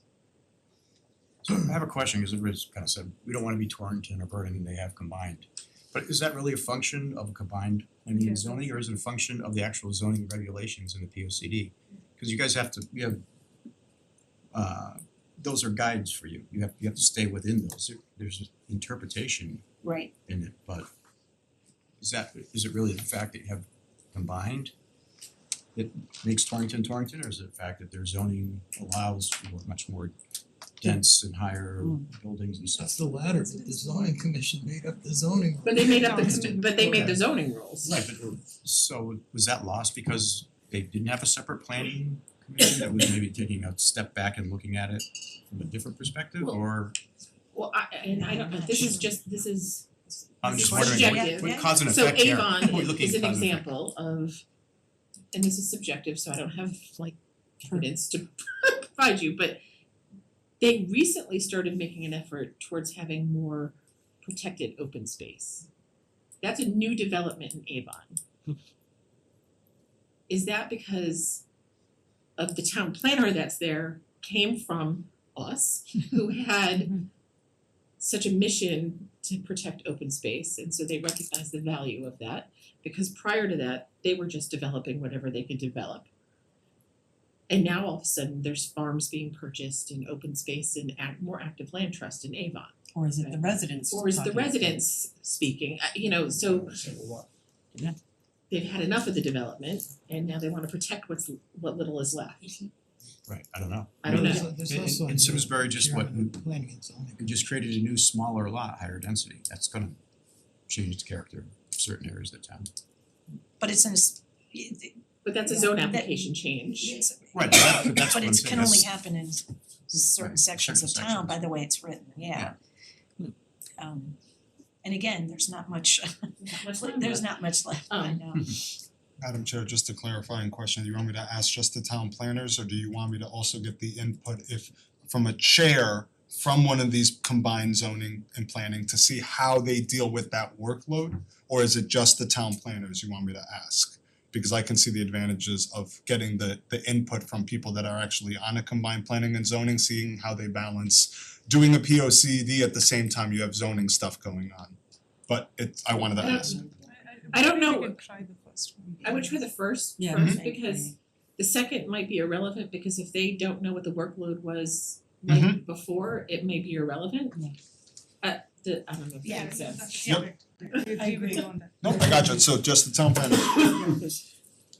We really didn't clarify anything for you tonight. No, we thank you very much for I'm a here. therapist, I like people to feel like they've gotten something out of Yeah, but this. more questions, so thank you. No, I'm so It was to give us- pleased. It was to give us input, it was to give us Yes, input. give us input, so we appreciate both of your time. You made us We'll talk about you later when you leave. So now we're gonna get even more confused by inviting the selectmen who are here to have this conversation. Yes, let's go. About this. About the selectmen. I was like, oh, they're Not about you guys. Your time out now. They don't have to stay if they don't want to. No, you don't have to stay if you don't want to, but you're welcome to stay. So. Yeah. Probably Why no don't you- offense. See you No later. offense out of Aaron, your why would you get out of here? I thought your meeting ended at 7:30. Oh my god, oh my See you, Tony. god. I think we have the place till midnight. And thank you all for taking this up, cause this is a huge lift and Yeah, thank you. so thank you. Alright. Do you mind, would it be possible for us to do it together? Oh, Just as far as the But we're gonna, there's gonna Please be. do. Please do, but there's gonna be a preface to this, okay? Then maybe other people will echo this. The first question is Pepperoni. pepperoni, extra cheese. Or Sorry. green M&M. Yeah. First Is question. the town a form of government that we currently exist under working, okay? In your Or should opinion. we be revisiting the conversation of going back to, or should we be changing our form of government to either be something slightly different than what we have or back to first selectman? And when you make your comments, if they can be relevant to the charter and not necessarily your experience as a person on the commission, because the people change, the charter doesn't. That would be helpful, because while we want your opinions on things, I think that understanding what's working and not working in the charter with delineation of responsibilities and terms and all of that stuff is more helpful, because this is a living document that lives beyond your term potentially in your experience with people who are in those positions. Does that make any sense? Of course. Do you want any order? Steve, you can start if you want, since you're the deputy chair, I'll give you. Thanks. Would you like to come sit You at can the come table? sit. Sit up here. No, I wanna go back to the bathroom. Yeah, I'll sit. TMI. No, we had a meeting in here for 2 hours I before know. you guys came in. But now. That's not our fault. Meeting's out, huh? No, it is not, but I am closer to the Nutter Butters. Oh, so we get your leftovers, is that what you're That's where they're from, they're from Franklin's the town manager's office. Anyways, to keep things going, you Yes, asked about is the town manager form of government working? And I am of the persuasion that it is. We have growing pains. As with anything you change after 320 years, you're gonna have growing pains. I do feel that we do need a more defined role for the town manager form of government. In the charter, as I interpret it, it's really not defined whether the town manager or the board of selectmen is the CEO. I am of the opinion that the board of selectmen should be the CEO and that the town manager should be the chief administrative official, the CAO. That is my personal interpretation of it. I think the board should set the policies and that the town manager should implement those policies as well as run the administration of the town government. So that's my piece, I don't wanna waste more time. Okay. I think, we as a board took up, we took this up to review the charter. We had a lot of deliberations. We came up with lots of lists of different things that could change. So I think for me personally, I'm new to the process, so I'm bringing fresh eyes to it. I think that's a benefit. So looking at the way it's running, I think there's things we can do better, and that's why we came up with a list of all the things that are possible. And we had the opportunity through this charter revision to allow other people to see if they agree with us that certain things should be changed. So I think this is a great process as we're going through. I've been through now 2 budgets, or second budget, So it's a lot of learning through that process. Some of the changes we suggest are because we only had 2 carryovers from the board, so we had 4 new members of the board. So the first budget was harder because we were all trying to figure it out. So there's definitely things that can be changed and fixed, but I think the way it's come. And she's one of the carryovers, so she has experience. So I agree with Stephen. I do think that this form of government is working. I think one of the benefits of it is that it allows continuity for staff, to kind of have a boss or manager there at times, and also you never know really the skill set of an elected first selectman if we went to that board. So if you have a first selectman who doesn't have experience with working with union negotiation and I just think a consistency comes with it. So I think that you at least need an administrator if nothing else. So if you were to look at going back to a first selectman form of government, you definitely would need, in my opinion, an administrator or some sort of consistent managerial role there, similar to the town manager role. But I do believe it is working for that reason. I would say that I think that our subcommittees that we have, personnel especially, but also with public safety and finance, are important to keep. I think that having elected officials engaged in those meetings with our town manager, it helps with that transparency and it helps with the accountability that a town manager maybe doesn't have that we have to our residents. So I think that is also important to keep. But yes, I do think that overall it is. What do you guys feel about the term of your office? Yeah. Going from 2 to 4, because that was a recommendation from Wendy. I'm of the same persuasion. The time it takes, as Curtis alluded to, I'm just comfortable in our position. There's so much stuff. Just the acronyms of BOE, BOF, TA, everything's an acronym. It takes you a full year, and I still don't know acronyms as it's being unrolled. I know it seems like a silly thing, but it's true. The second year, I feel like we are actually hitting the ground running now. And we at least comprehend it, but I'm still a freshman of sorts because it's only our second budget. I think 4 years gives you time to get a return on your investment. I think 2 years is simply too short a term. In addition to that, if I could expand, I am also the one of the ones that threw in the staggered terms.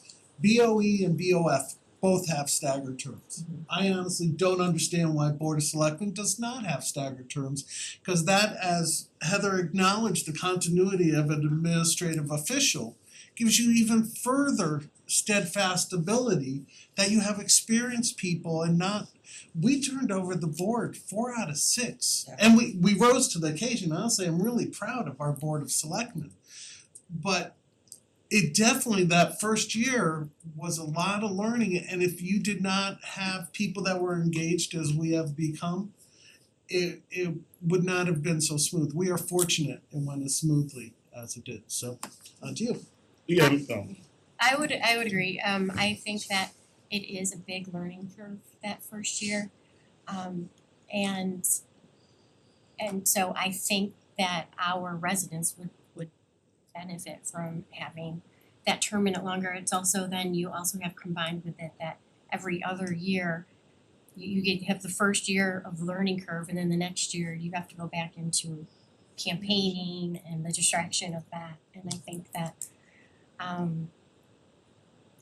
4 years would be definitely beneficial. I also, I do believe a benefit of the staggered term is that it does allow for institutional knowledge to be there. You could effectively, the way it is now, have a brand new board at any given time, and there is no real institutional knowledge of perhaps why we made a budget decision or why, a contract went a certain way. So you guys speak to your constituents all the time. What did they, have they had an opinion about the 2 versus 4 year? Or any of this? I think most people I know love to have my sign in their yard. Yeah. 4 years, is That's one of the that benefits. Well, you see less signs in town. Joke on that. Fewer signs. The one thing I'd say is also, I like the idea of the staggered. But we have the limitations as far, I guess if we worked it out where there was Democrats and Republicans and independents that could run in those staggered years, because you could have, all the Republicans up or all the Democrats up. There's some risk as far as the balance of the board. And we don't know that's 4-2, right? It could be 3-3. So it's a little tricky with those balances of how to distribute the board. Yeah, the minimum party representation is what he's referencing, Yeah. which is something else I'll speak to. But I don't wanna go out of order. No, there's no order. That was I mean, my order. There's no order, but That was gonna be my next but one of the other question. questions, one of the comments So- that has come up has been, So minimum party representation is almost misnamed. What it is actually maximum party representation, in as much as it says you can have no more than, let's say Board of Selectmen, you can have no more than 4. And that's why they run X amount, which is what I think Curtis just alluded to. One of my biggest things that many people have referenced is the unaffiliated and how do you get them in there. And one of the vehicles for it would be to acknowledge the minimum party representation declarations. In other words, the state gives you a basis, this is more Bob than I, but then the town is able to, within reason, manipulate exactly what those are. In other words, how many, is it 4, I'll just go with Democrats, but there's no party chosen for a reason. Is it 4 Democrats or do you make it 3? And what the default is that the person can run at large. And as that, a Republican, let's say I'm a Republican, and no, let's not, let's say I'm a Democrat. So you're independent, Yeah, no. Unaffiliated. Now, for this purpose, Yeah. I have to be a party. Okay. So I'm a Democrat. The Democrats are already running 2, and there's 3 positions open, and they can only run the 2 because of minimum party representation. I can run at large, and if I'm not mistaken, Bob, even though I'm a registered Democrat, I can run as an unaffiliated, meaning I don't have the Democratic Party on my ticket. Is that true? I know it's a nuance, I'd have to look at that. but it opens it up so You that just we can change. get the unaffiliated in. Well, you run at large is what they call it. So in other words, the Democrats would put up X amount of people. But there would also be X amount that are at-large positions. And anyone can run for them, including the unaffiliates. And that's one vehicle to get the unaffiliated further able to get into Or being an or you could elected have a official. overload of one party because people just said, well, I can't That- make it in that party, but That I'm is running. the nuance Yeah. that you are suspect to be quite frank. There is that possibility, but you have to, as with almost everything in life, you have to weigh the good and the bad. For me, my priority in my mind only, not speaking for anyone else, is that the vast majority of our town are unaffiliated. And look at how many unaffiliated people are in elected positions, and you will find, I don't even know if there is any. And I'm not, is there one? I don't think it's the vast majority. I mean, you've got, they are the majority of the 3, but if you add the Republicans and the Democrats I don't think together, elected, not appointed. I think, It's- well, we can debate that. It doesn't Registered, matter, yeah, registered. it's actually a Right, fact, right, yeah, but- we can look it up as But well. They but outnumber. the thing that I push back a little bit on that is that if an unaffiliated, they're unaffiliated for a reason. Like, they don't wanna be a member of the party of the R's or the D's. Right. However, there are ways for them to get on the ballot. It's either they can get on the ballot through using the state process, right, which we could actually make more transparent as to how people can do that, instead of saying, look up general statutes 1, 3, 4. we need to give and- them a process. Right, and we give them a process. Or, as I've seen many times, people who are unaffiliated decide they wanna run, and they run and they go through either as an R or a D, and they get elected. Bruce, he was here before, he was elected as an unaffiliate, then he eventually went and became a Democrat, right? There are other people, excuse me, who have done the same thing. So if we, one of the things I have a little hard time with, if we set up a process where you have to have a U in there, then what you've done in effect, you've created a third party. And there are already parties out there. There's the Independent Party. Yeah. There's the Working Families Party. There's the Green Party. There's the Communist Party, right? So if you say all of a sudden we've got to start making an exception for over here, what if somebody else comes in and says, wait a minute, I'm an I, right? I want to be on the ballot, or I'm the Green. You got to make something for the Green, even though I'm a minority. You got to do it. That's the only thing. There is a process. I also look at the boards, the unelected boards and commissions, and there are many U's on those boards and commissions already.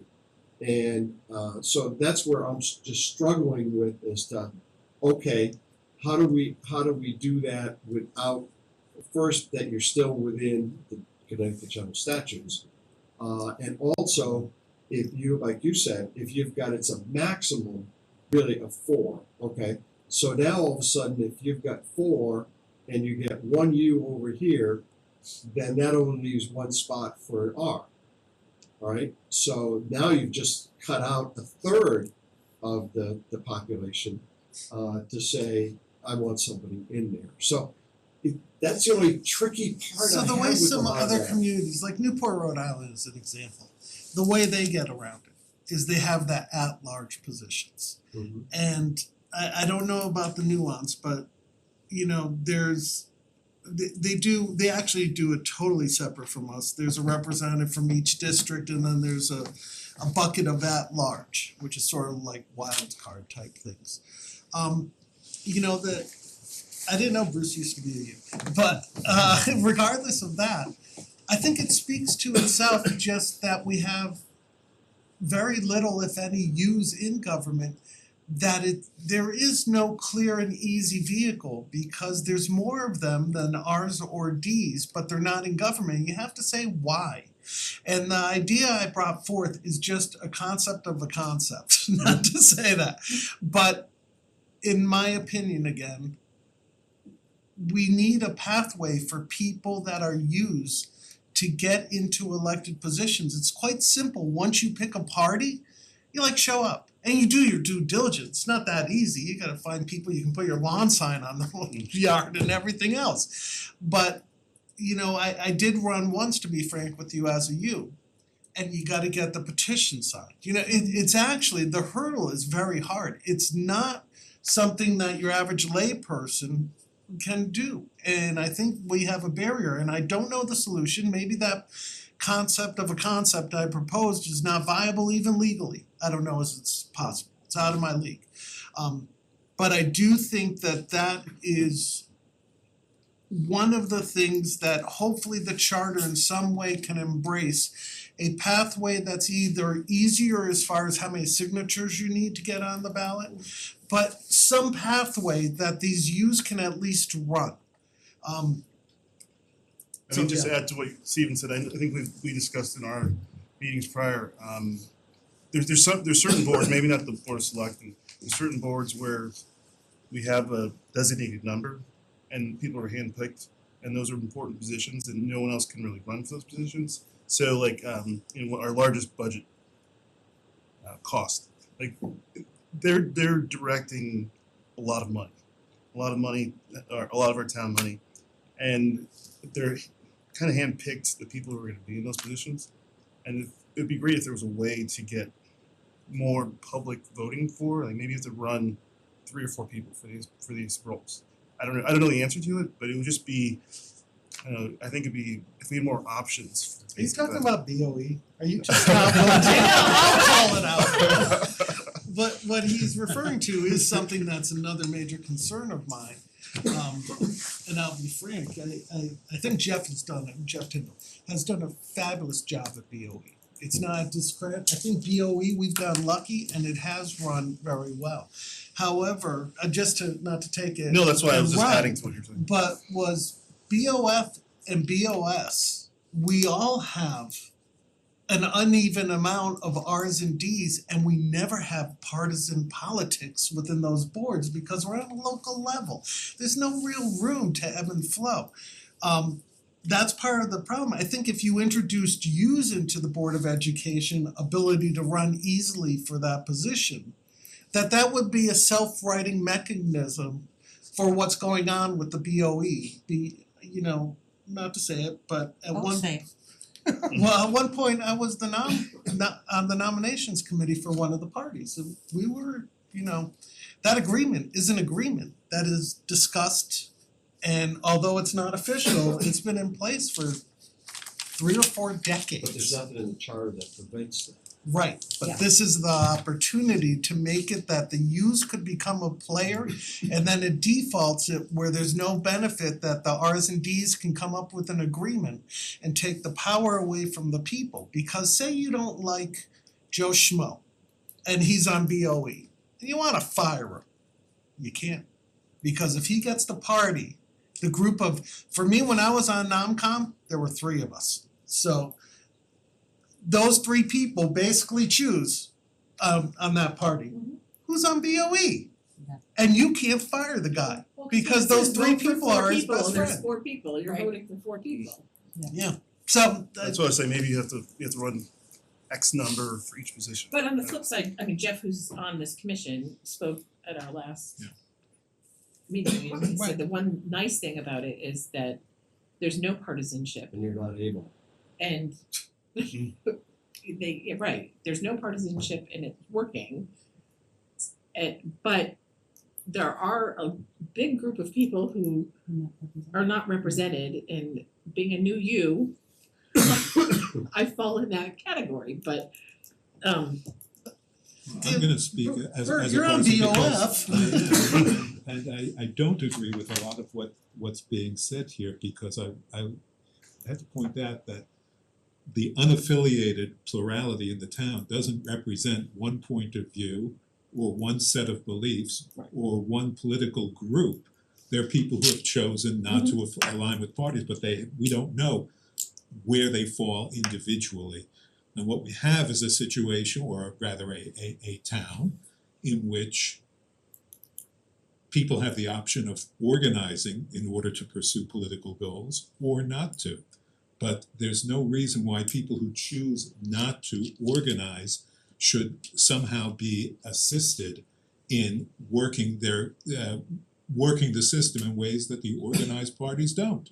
So I do think we should eliminate barriers for people to run for office, but I don't think it's an undemocratic or a problem with our democracy that we don't have mechanisms in place to put unaffiliated people into elected positions. And what I said last time about the Board of Education is I think it's also not necessarily undemocratic, especially on something as sensitive as the Board of Education. It's potentially controversial to have everybody know that the 2 groups that are organized and competing with each other are both equally represented, so that it's not possible for one group or one minority to take control of the board in a direction that the town as a whole wouldn't support. But I The don't, town votes Yeah, in you all vote the person in, fairness. so So I mean, that's the due diligence of the voter, that's babying the voter, that they're not big enough to make their that you make all the decision. decisions for the voters. So I mean, I respectfully Yeah, okay, disagree good. on that. And also, I just wanna clarify, I am not for minimum representation of youths. That was not my concept Yeah, at no, all. I was gonna say, I think what you are getting at, to address Paul's concern, is that there'd be minimum representation for not for the party, but there would be certain seats that or certain positions that would be designated as I don't know. I don't know. I think No. you use the term at So large, but in other words, The there's no- maximum is set by the charter. if I'm not mistaken, or is it state law? It's both State. actually. State. I believe the state law, you can reduce the maximum so that gives the opportunity, you know, for Right, and so more of a there'd be, variance. so in a 6-person board, for example, you'd have a maximum of 2 nominated by the Democratic Party, 2 nominees presented by the Republicans, and then the other 2 seats are wide open, At and large. anybody could run for it. Democrat, Republican. Yeah, that would be your proposal. I digress, and I haven't heard Yeah, from Heather. Heather in forever.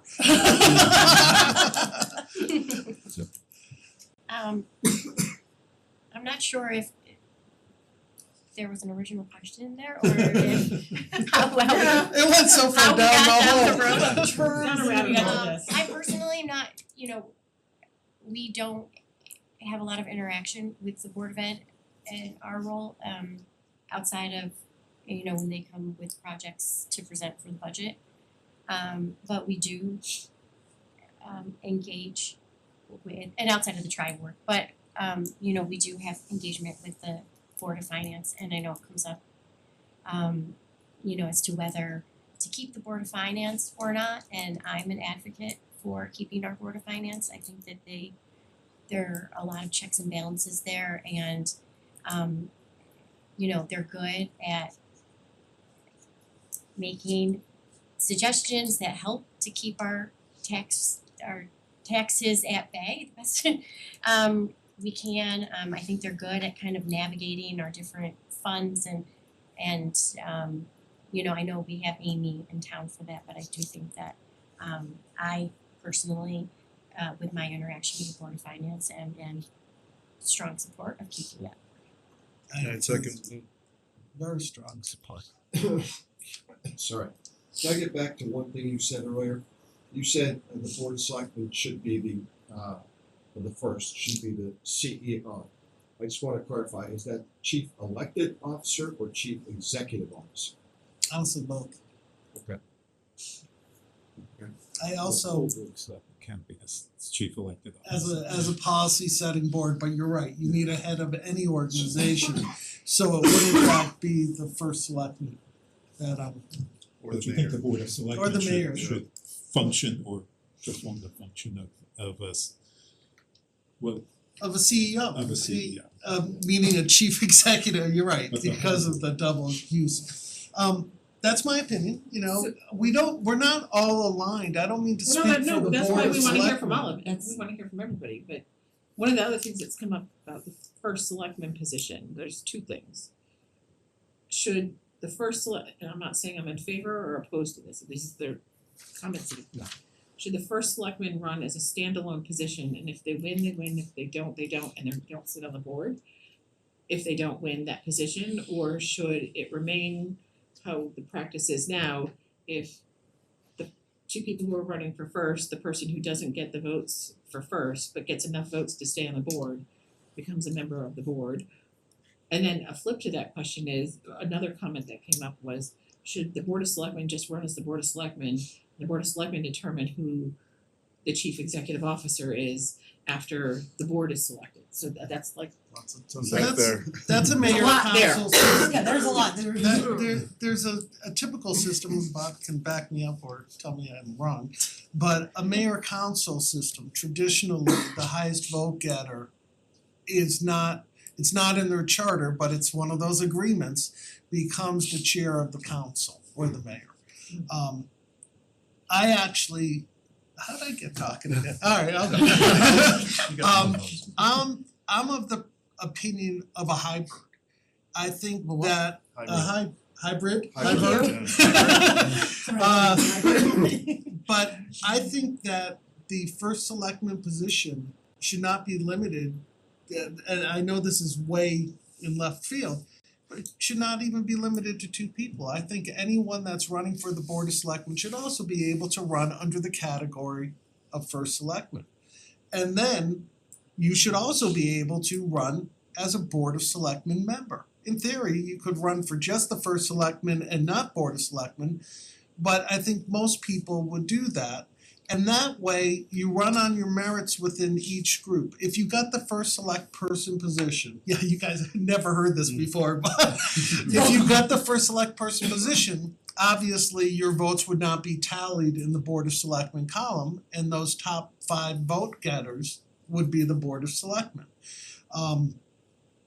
It's just another concept, but I don't think that it should be, to answer your question directly, I don't think it should be runoff because the voters are not voting for that person as a Board of Selectmen potential. They're voting for that person as their choice for first selectman.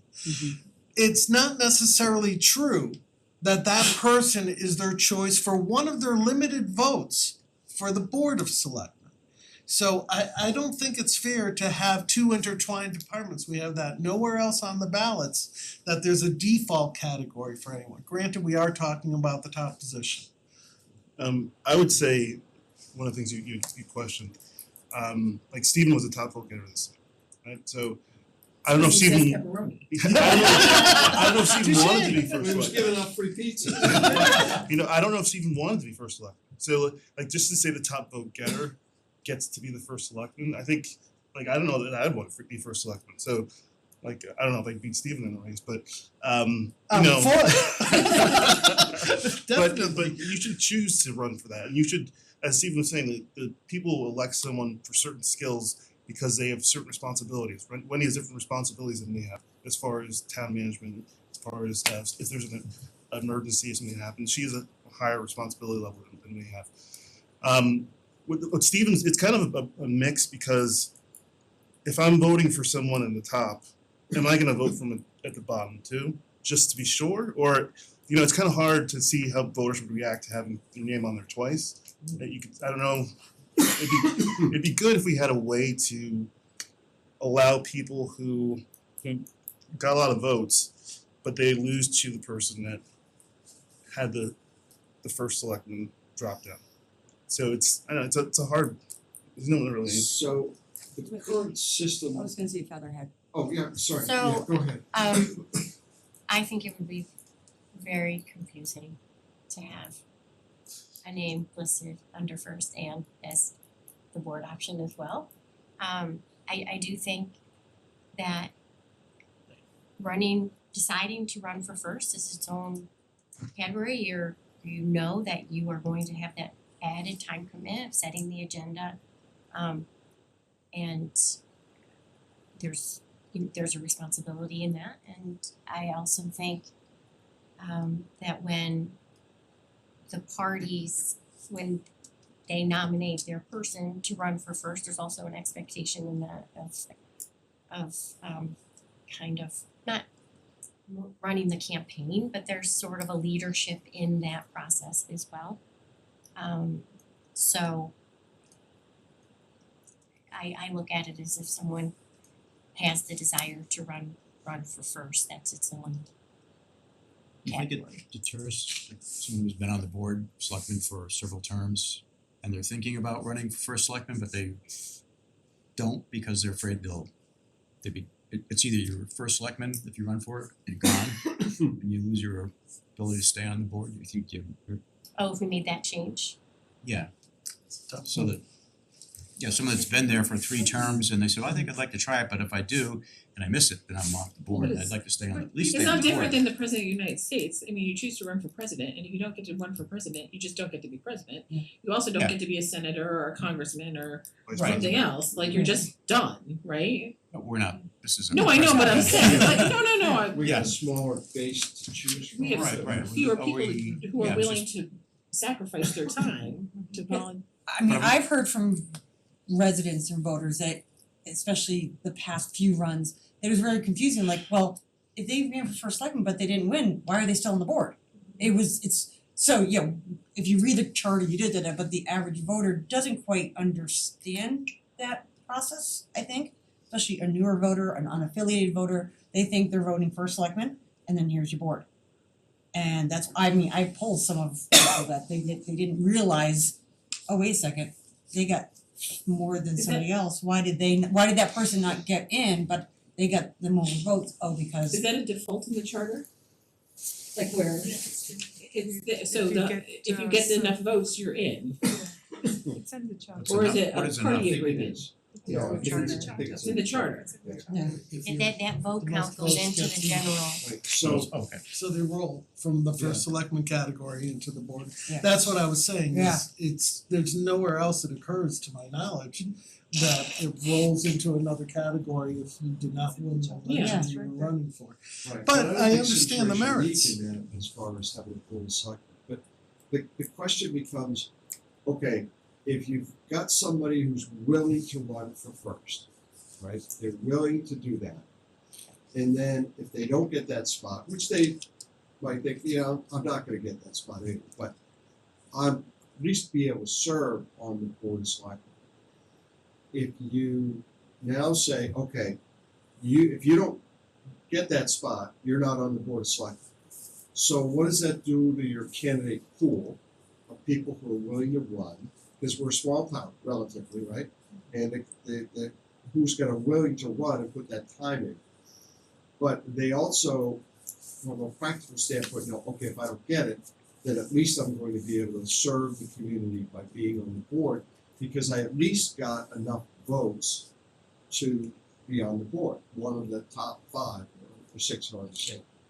And then from a practical standpoint, we look at the last couple of elections and say, would I not have wanted this person to be on the board of selectmen, right? Would I have not wanted Sean Askin to be on the board of selectmen? Would I have not wanted Kevin Beal to be on the board of selectmen? Who they ran for first, right? Would I have not wanted Mike Payne to be on the board? Would I have not wanted Anita Mueller, who did not get it, but she stayed on the board. Now some other people have not gotten it, and they've said, "I'm out of here," and then the next person rolls up. So it's from that you look at it from a practical standpoint and say, okay, were those people well qualified on the board of selectmen? Did they do a very good job in the system that we have currently? To your point about, I think you can make that more known to people to say, hey, if this person doesn't get it, they're still going to be on the board. That's a communication issue more than anything else. But it's also, I think from, you guys know this, and I know this, how difficult it is to actually find qualified people who want to be on the board of selectmen, or on some of the other boards.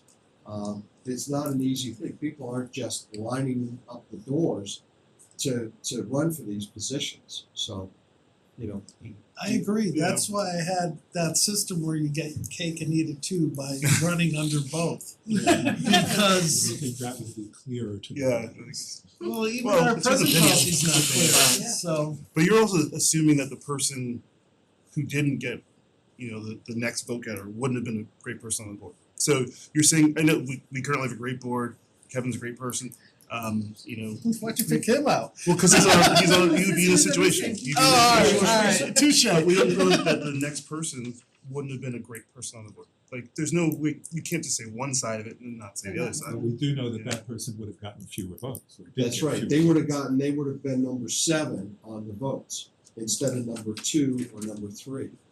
Well, they That's they the problem. yeah. It's not an easy thing. No. That's why I have my hybrid. Do you guys like the number on the board of selectmen?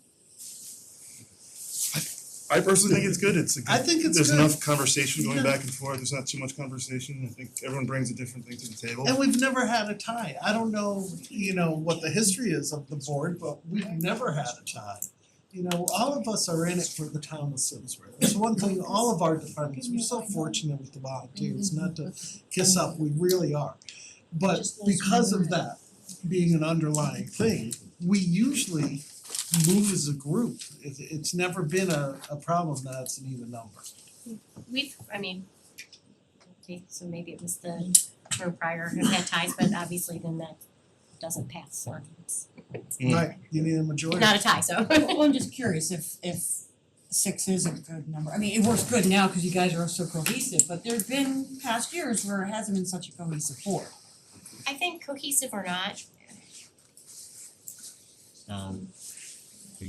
with added numbers, adds to a meeting time and I don't know if if more voices on the board is necessarily beneficial or make any change, and I don't know if less would, I think 100%. So the question is, when you with the board that you currently have, do you have enough diversity of opinion where you can have a meaningful conversation and then come to consensus?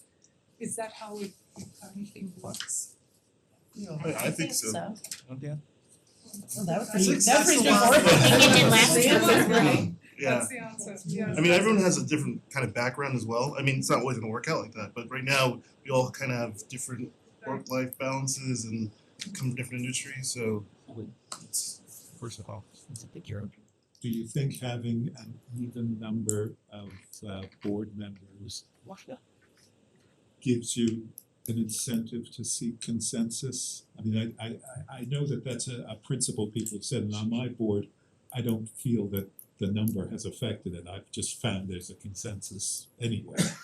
That Jeff said I'm the of same thing, the yeah. same perspective that you just acknowledged. We never seek consensus. We we go with our heart of what's good for the town, so yeah, we don't, that's, I think politics don't come down to our level. The fact of who's what letter is so irrelevant in everything we do. Apart from the party situation, right, We're having a party? But apart from the question of Democrats and Republicans, my board has 4 of one and 2 of the others, as does yours. But it's 6 people, we still need 4 votes for everything, and it's not always 4 Democrats who vote for everything. But assuming that there's a diversity of representation diversity of individuals within the parties, we still need to get to 4. I wonder if a board of 7 would work differently because there'd be a block that could have its way. I'm of the school, too many cooks spoil the broth. It's one more person to bring in the Well, mix that's for what I'm the saying. same exact result and the same number of votes. I agree, and I do think that each individual on our board brings different experience, but I think we all are of the same mind that we love Simsbury and that is what's most important, and we may not all come to the exact conclusion in the end while all having that as how to get there exactly, but I don't think that a different makeup of number on the board would really make a difference or change. But can you make a comment about the town manager's role, right? And that it wasn't as clearly defined. Is there, how does that work between the board of selectmen and the town manager? Where do you want the granularity on the separation of that person's role versus your puppet? I mean, it's a tough question. Philosophically speaking. I would say, just for me, I don't want to jump in front of you, but this is the only town manager that I've known. This is the only process I've known. And I'm not a part of agenda prep, so Steven gets the ability to go into agenda prep with Wendy, and they work on they work with the town manager in that delineation of this is what we're gonna talk about, this is what we're gonna do. So Wendy is kind of the CD, I guess, figuring out that role of who determines what gets on the agenda. But the town manager, he most of the time defers to the board, because once something's on the agenda that we're gonna talk about, the board members talk about it, he provides additional information, but I think that is working well as far as we're kind of setting direction and then he's in charge of action. But I know you have the issue Which issue? of I have a lot of issues. Defining the roles better. And you're also in the agenda, so. Yeah, well, the agenda prep, there's not much insight. You see most of it. They come at us, they don't come at us. Wendy and Mark work together on what will be on the agenda, but at this point, it is very much a parallel stream. And there's benefits that could be said from this that either can push something onto the agenda. But there are items that have been on our agenda that have taken us by surprise. So when you're the policy governing board in theory and things lean towards a policy decision, it should be it's tough having that back and forth. I am all for clear and succinct organizational structures, and having two equal things doesn't always yield a benefit. You know, somebody's gotta be the boss. And right now, the way it's running is functional, but we're still learning, and I think one of the dysfunctions, again, only in my opinion, is there is no clear head of the organization. It's really, you know, if you look at the organizational structure on page 6 or whatever of our charter, it shows it as the BOS up top. But in operation, we're not really doing that. So really, I just think it needs to be defined further, if that answers. And the reason I asked this, go ahead. Well, I would just like to elaborate on that a bit, having been Yeah, in you the have second term Maria. now. I would agree with that. I think that, you know, we set the policy, the policies, and then the town manager is meant to implement them. But there is a lot of gray, and there's a lot that comes upon us sometimes abruptly.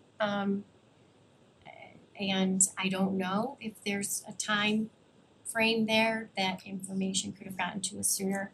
I think we don't get our agendas in time, quite frankly, which I brought up a number of times. I think we should be getting our agenda by Wednesday before Monday. Receiving it on Friday, there's no business hours if you want me to reach out to Tom Roy or Tom Tyberski or something with a question on the agenda. And I don't think that I found this I have found this for the past 4 years, that I don't think that information flows equally to all board members, and I don't know how that happens, but and I mean, it's hard to say at the same time, but one of the negatives of a town manager is a town manager needs to he or she or a town manager has the ability to try and, I won't say play a board, but you know, the political component of it. Controlling information that- is a lot of power. Yes. And so, you know, I think that gray part that you're pointing to is the Board of Selectmen is meant to be at the top of the chain, but just we are not in town hall every day. We are relying on the manager who we hired, and our board hired. But I think there's just the information flow. If there's some, I think that gray does need to be tightened up. So are you getting information that you need to vote on that meeting? We're not. Yes. For the Monday meeting, We're yeah. We're getting it So- last minute, and we're well, volunteers. Maybe this may not work, but what happens if you said that something had to be on, that information had to be in the meeting prior? So you have a chance to discuss it, but it's not voted to the meeting after. Well, that happens Yeah. at times. That's almost too far. But even, sounds you more- know, Things doesn't I work, would even yeah. say, for instance, But you don't get blindsided. budget, you know, this has come up a number of times. We approve projects in the budget and we don't get follow-up on where they are in a process, when they've been finished. Like, I think that should be defined, that should be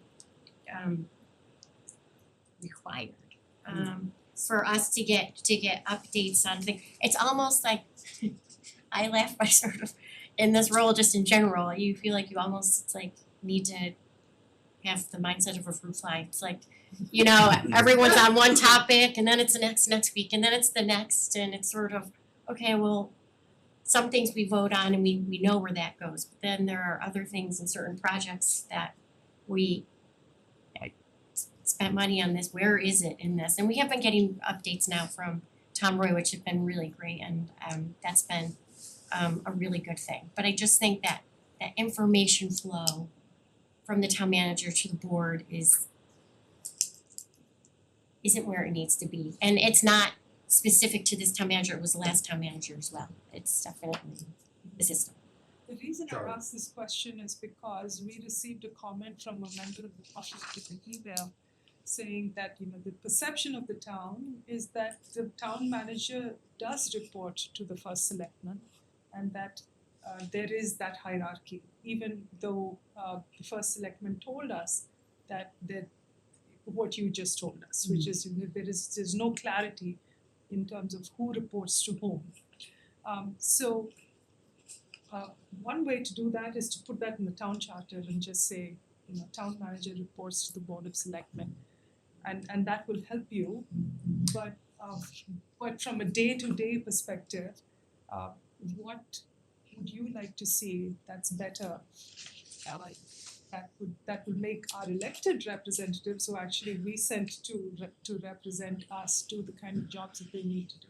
I'd like to get a report, I don't know, like a weekly report, I'm gonna say there's a update. weekly town manager report that you can So- get that highlights like The town manager This- report is, I mean, you've seen the town manager, there's nothing against Well, it's the for the town, public. yeah, it's It's for the not for public, it's us. not for it's not internal. status updates on all the things that we've approved, where we are with budget, things like that. So just like a regular report that's, or maybe it's monthly, it just tells you, I guess we don't need weekly. So, well, we should have time to prepare, so maybe it's every other week. It's something I don't know, monthly. it's some time frame, and that's separate from the agenda.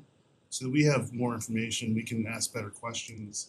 Again, and get an agenda earlier, so that you have more time, because if you have something going on the weekend, you get on Friday, you can't, yeah, so. So if we made it explicit that the town manager reports to the first selectman, and then that job description then is not within the charter, but of course that's determined by the board of selectmen. Do you think that will help alleviate some of the roadblocks that you've got?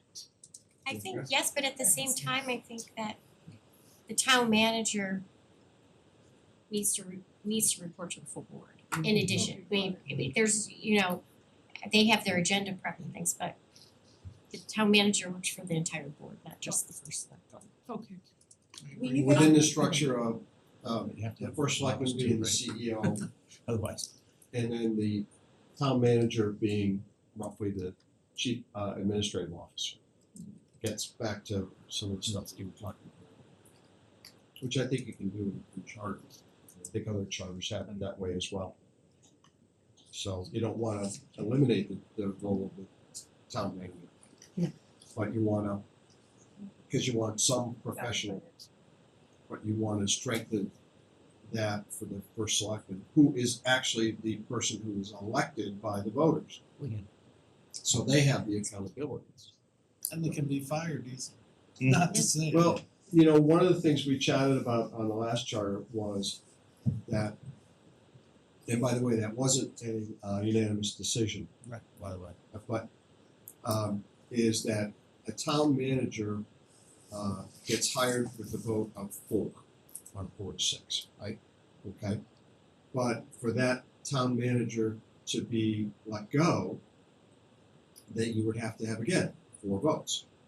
But if that town manager keeps only 3 people happy, they're not going anywhere because you can't get that 4th vote. And that town manager is not accountable to the people, to the voters. So that's sort of one of the little dilemmas on that. And also, by the way, if a first selectman gets defeated, they're gone. They don't get severance from the town. They don't get anything. They don't get they're gone. But if a town manager goes, then they get severance. They still have their, whatever pension they've built up and maybe healthcare and all that other stuff under contract. So, it's That's my opinion. there's some advantages to a town manager, but there's also some disadvantages. That's why I feel that the town manager role should be more administrative, because even that function of a relationship is a administrative type. So at our last meeting, when Wendy appeared, and I was in the personnel subcommittee, I'm on personnel and Stephen So as well. am okay, that we had asked the question, does the charter responsibilities of the board of the town manager align with the metrics that you're reviewing the town manager on? This is for any town manager, this is not specific to people. And is it consistent with what he or she was hired in the contract to do? Because we wanna make sure that the charter that they all align. Yeah. Because in order to hold somebody accountable to something, you know, They have metrics. what are the metrics in Heather researched, Wendy delegate, well not delegate, talked with Heather who Just give took me some of her lead. stipend. She thought you would drink. Short me a slider, but yeah, so we are actually in the process right now of working on Mark's performance review, so it was timely. And I did go through the charter and looked at each of the responsibilities of the charter and where they fit into his performance review that we currently have been using. And we have made some tweaks that reflect the charter. When we looked at his contract, the contract didn't really have information in it similar that you would use in a performance review like the charter does. And a lot of the charter is incorporated in the performance review in a number of kind of categories and overlaps, but there were a few items that we did notice were not there that we added and tweaks that we made. So you're saying there's some items in the charter that weren't in the performance review or vice versa? A couple of things. There were a couple of things in the charter that were not in the performance review when we should looked at remain it. in the charter and you've added to the performance review. Correct. Okay. Correct. So the charter was helpful in that respect. Yes, yes. You okay? Is there and I know we're talking about town manager, it's only actually 2 pages about the town manager and not the charter. But did you guys, when you first got on the board of selectmen, backing it up a little bit, you guys got a copy of the charter? No. We get a binder. It wasn't in there. It's not No, binder, and it's since something. then, what honestly, But it's when we online. were discussing doing the charter review, well, So everyone has sorry. access to it. This is confusing me. Oh, yeah. Please. I'm so You're working hungry. hard over there. Thank you. But no, it wasn't in our like organization. Okay. That being said, it's there, you know, there's a certain amount of due diligence you're supposed to do. Right. I didn't actually read it until we were forming the charter review committee, but I was familiar with it. Right. Well, I just find that it's very short, the 2 pages for the town manager, but it's such a crucial position of this, so I wanna make sure you guys agree with, and if there's changes, because you work that with them constantly. It's ironic because do you really want a job description in the charter? It seems a little rigid. One of the Well, things. but we're Right. asking to delineate the roles between Right, good first point. selectman and town manager, so you do have to have specifics in the charter of who's responsible for what. I've heard, you've seen unanimous in the opinion that it's important that we make it clear that the town manager is an administrative position and that the job of the town manager is to carry out the policies delineated by the Board of Selectmen. I think I heard that. And I also heard, especially from Heather, the same thing that we heard from the chairman of my board in the last meeting, that transparency about information is crucial to delineating those roles. And it might be useful for us to make that clear in the charter. I mean, Lisa had some suggestions about defining the reporting requirements or the responsibilities to the Board of Finance so that we can get what we need. Maybe you have some other ideas along those lines, other than simply including it among the part of the job description so that it will be part of your review. But to say, what we're seeing in the federal government is that control over information about administrative agencies can totally transform the government. And here you guys can pass a budget, we can make the appropriations, but if the money isn't being spent, it can be diverted to other needs. We have a policy of transfers and all that. What kinds of process or institutional changes could we make to make sure that you guys are getting everything you want on time?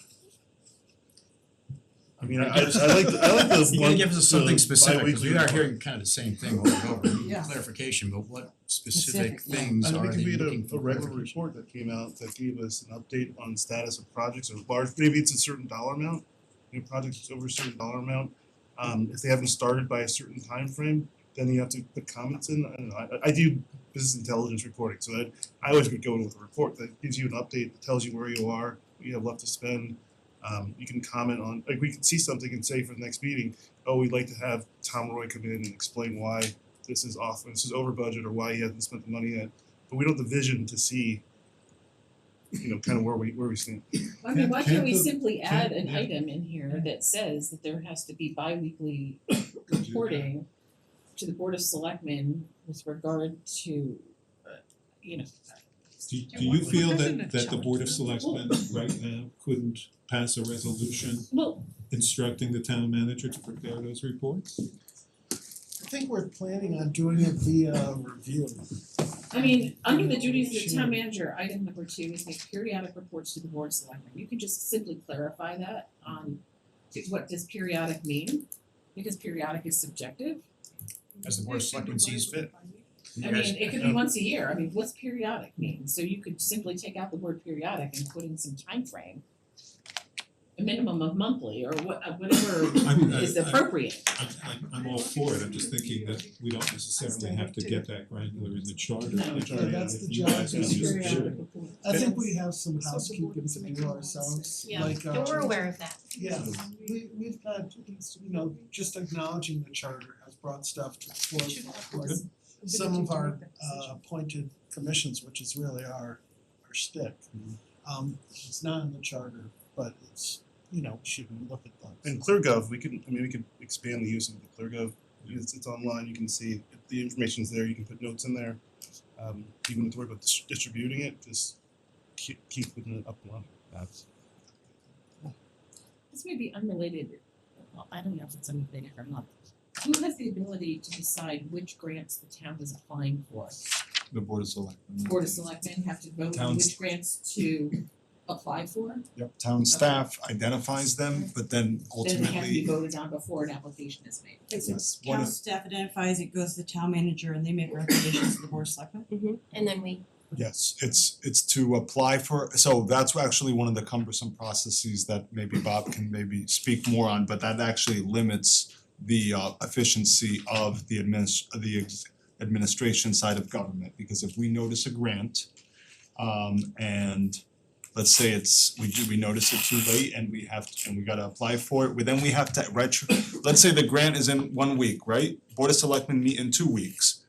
Oh, we saw this grant, let's apply for it, boom. Then we have to retroactively ask the Board of Selectmen for approval to do it. What happens if they don't? Then we take Right. back the grant. Right. But that's one of the situations where the Board of Selectmen have to authorize the town manager to even apply, then to accept the awards, and then to send it to the Board of Finance for appropriation. Is that So normal that's in one of the our towns? Sounds like- attributes of the current charter. It's not unusual, but I think where the check and balance is, I think is better to have the Board of Selectmen vote to accept the grant once it's awarded, cause these things come up quickly sometimes, or they're discovered quickly sometimes. And the deadline's tomorrow, and it's a really good opportunity. Right, And we sort of like you missed something. jerry-rigged the system where, yeah, go ahead and apply for it, and then the Board of Selectmen ratifies it after the fact, cause the town doesn't wanna lose the opportunity, but that's not the way the charter's written. Charter's written is the board has to, vote to apply, and they're, I don't- They word it so the town manager has the ability to apply for grants that are consistent with the vision or the policies, or I don't know what word to use, of the Board of Selectmen. So we're not applying for a grant to put in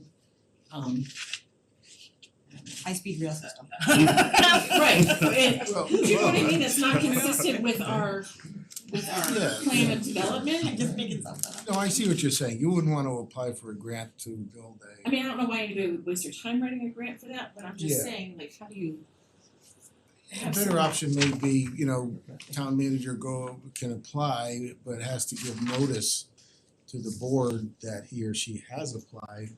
So the board can say, well, what the hell did you do applying for that? And withdraw it. So the board could say, great idea, let's see if we get it, and then take a vote to accept it. Because it has come up quite a bit, and there was during the ARPA fund process. Right. This ARPA stuff was coming out of nowhere. And it was big money, and you don't wanna not take advantage of it, but at the same time, sometimes you have to wait a month to get back before the Board of Selectmen if it comes up in the summer. Speaking to that, I have something I wrote down actually in the charter that I think could benefit from amendment, and that is, so we have the referendum trigger, but grants are a part of that, and during ARPA, we had a referendum that was pretty much $2 million in grants, and if sometimes it's difficult if that didn't pass because residents aren't fully understanding that those are grants. It's very confusing. It is very confusing.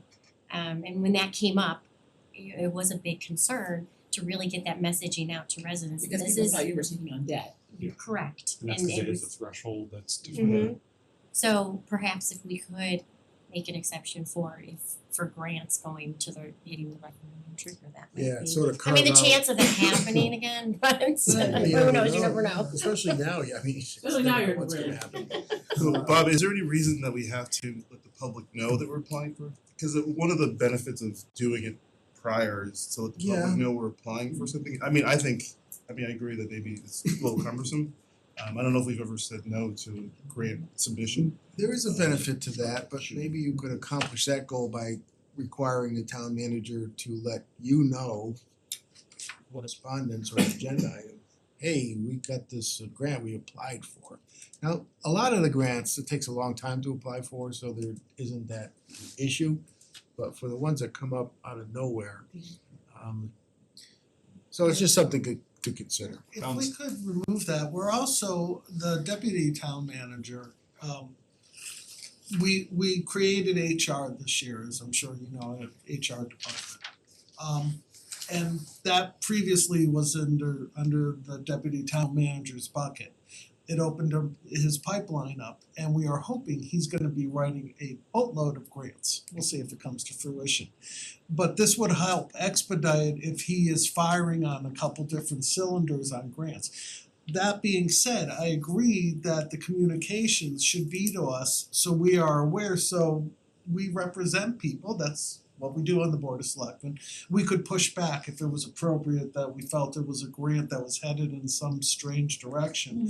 However, the constraint of approval to apply for a grant is gonna inhibit our deputy town manager of moving expeditiously as he, tries to feather out. Now, some grants, many grants actually require a resolution of the legislative body even to apply. Alright. So that would bring it to you, but there are whole other classifications of grants where that's not the case. So where one of the submission documents was a resolution, that'd have to come before you anyway. Which further is my point though. Yeah. Why have it in the charter as a hindrance? Yeah. Because if we need it, we're gonna do it anyways, obviously. Do you think the public will care one way or the other? Would they rather be informed either way, as opposed to, what do your constituents say? Is that something that they really pay attention to? Do they want to know, or do they just trust you guys to say, hey, you For know? grants. Yeah.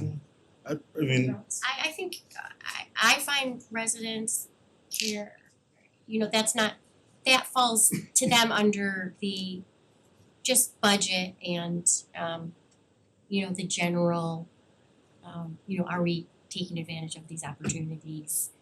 That sort of more generalized thing.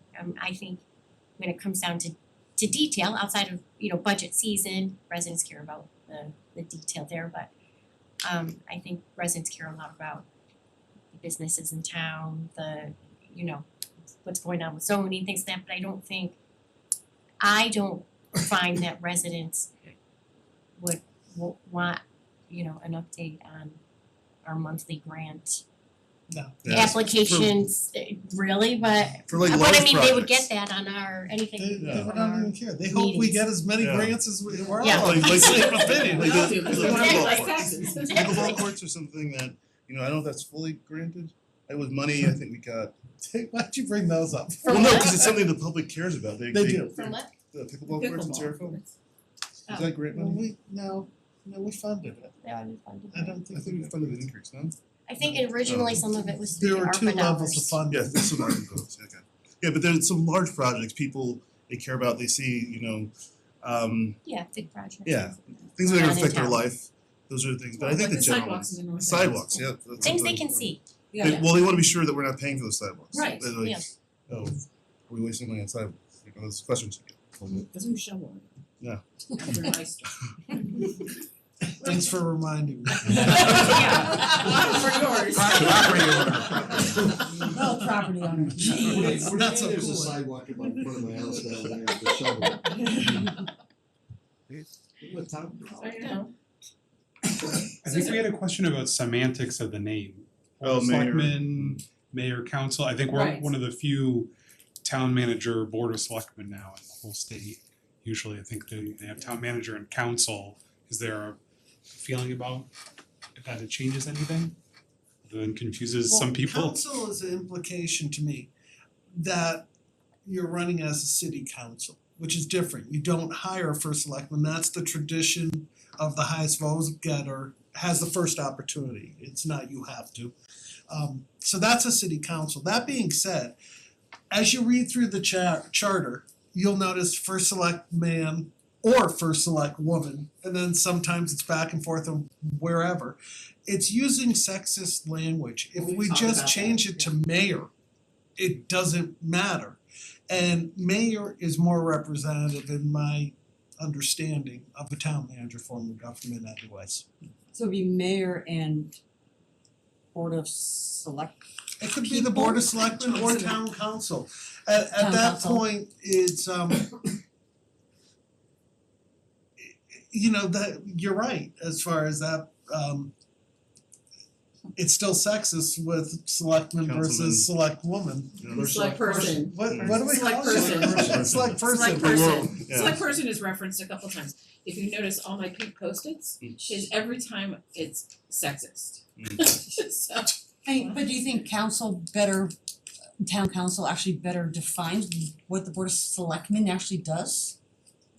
I mean, I think a town council is a Everything else is- legislative body. I personally kinda do. I mean, I do, That's just but me that's- personally, I mean, it's such a nuance though. It is, I mean, it is kind of a But we're I making a don't change really- here again to, you know, it's a change that everyone's used to in this town. Change the name, I think we should pick something fun. Let's do fun. Dr. Seuss. No, I want a buffalo hat I like love Fred it. Flintstone had. But you know, those changes are big for towns. Most of these towns that are on Franklin's list are town manager, council. There's two that are mayor council. What are the mayors? Torrington and Vernon, neither town I wanna look like, so No, like what are they, the ones that are not selectmen? Is it mayor and something else? none of them are selectmen. Oh, okay. We're the only selectmen. Okay. Out of this whole list, we're the only select. Who is, That's a short one. which towns short are on list. the list? Avon, Bloomfield, Farmington, Newington, South Windsor, Weathersfield, Windsor, Berlin, Torrington, Cheshire, Rocky Hill, Farmington. None of those towns has. But yet there's 95 towns that still have a board select. It's usually a 3-member board of selectmen, What's that? a 3-member board of selectmen in smaller Yeah, in towns. some, right, and so you've got Avon, I'm not gonna pick every one of them, but Bethel, Bethlehem, Bridgewater, Burlington, Canton, Clinton, Colchester, Holbrook. You go down the list, Durham, Ellington, Hamden. I thought you weren't gonna name them all. We got it. We don't have to get to see. You get the idea. So those are That board of do select- have boards of selectmen. According to the with Office town of Legislative meeting. Research, they're listed as select, I pulled this up regarding earlier discussions on Board of Finance. Yeah.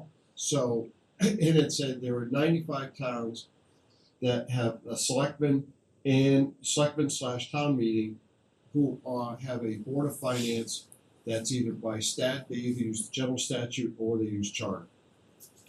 And then it listed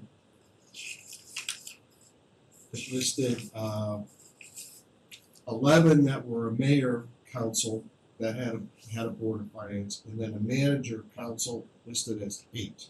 So 120 of the towns have a board of finance. So But we're the only ones, I think, with Board of Selectmen and manager, right? I think that's the no, uniqueness. Okay. there are other towns too. But a lot of it is semantics, and the question is, okay, well, if we have the first select person, right, which I've tried to use, and then we have the town manager, and we just strengthen it, like you were talking about, is that too big of a stretch for the residents to say, okay, we're scrapping that, we're going to a mayor, we're going to a council? Do we really need that? And if we do, what's the benefit? Is it gonna lower our taxes? Is it gonna improve our education? Is it gonna get the roads plowed better? It's gonna confuse me. You know? We gotta buy all new signs. Does it say It's a big expense. So, I don't know.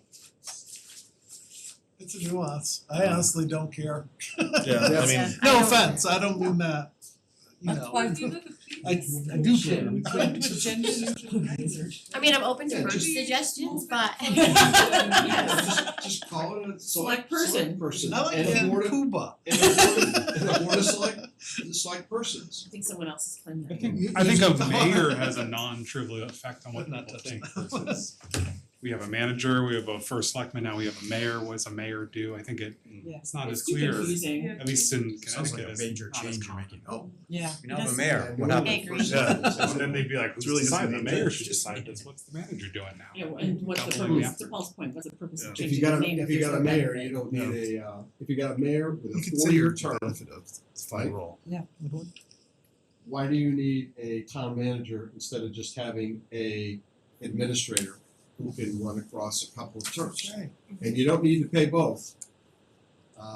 And Simsbury's not gonna wanna pay both. So. Hello. This is going very good. Yes. Any other comments that you want to? You guys are- I have a couple, but I brought my considerations that you can take home and peruse. Well, can you It's submit them to Franklin and he? 24 pages. Okay. No. Are they numbered? One of So, those he pages. has us going to book club, Sue. You want me to read it for you? Yeah, you can just have one while I'm here. I'll submit it. can you also submit it on the record? Yeah. So can you send it to me if it's digital or give me a copy? I'm sure it's digital. You guys ever heard Here, this just pass it. organized who Steven is? Um, As organized Steven is? Stephen wasn't even on the schedule. I know. See, I we mean, I think- discussed the vast majority of them, I might Oh, add. Franklin. Okay.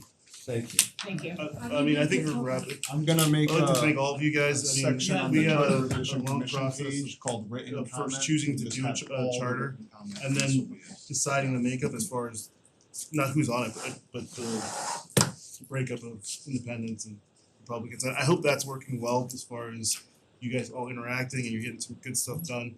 I appreciate your time. I mean, you're putting probably more time than we are currently in the budget. No, maybe not. Give me a break. No, we're not coming on Saturday. Okay. It We will seems not like be here on Saturday. it seems like you're putting a lot of time, and we definitely appreciate it. So. Oh, That is 100% true. I would like to, I agree with that. I thank you guys so much for all the work that you're doing and you know, this is a big undertaking and you know, we appreciate it and the town and our residents well. I do have something else that I forgot to add.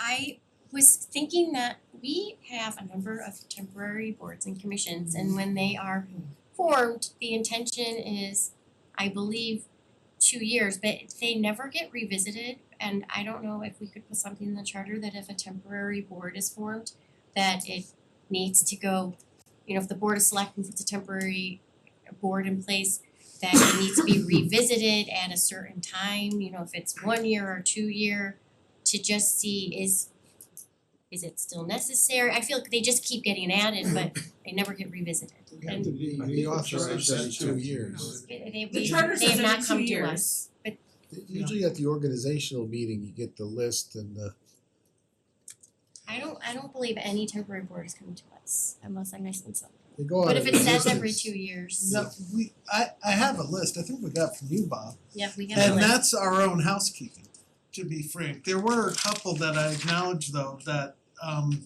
DEI council. DEI is the big one.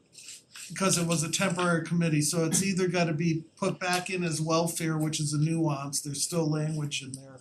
Sustainability the same. Yeah. Yep, No, sustainability. sustainability, I think, is appointed by us, so we would Yeah. dissolve that, not you. But is it something that, and I guess that's our own housekeeping that we're It not is, being because we diligent also of, have recycling because- as a committee, which, I mean, if we're gonna have Right. sustainability, They that's. were all approved Okay. at your organizational meeting in 2023.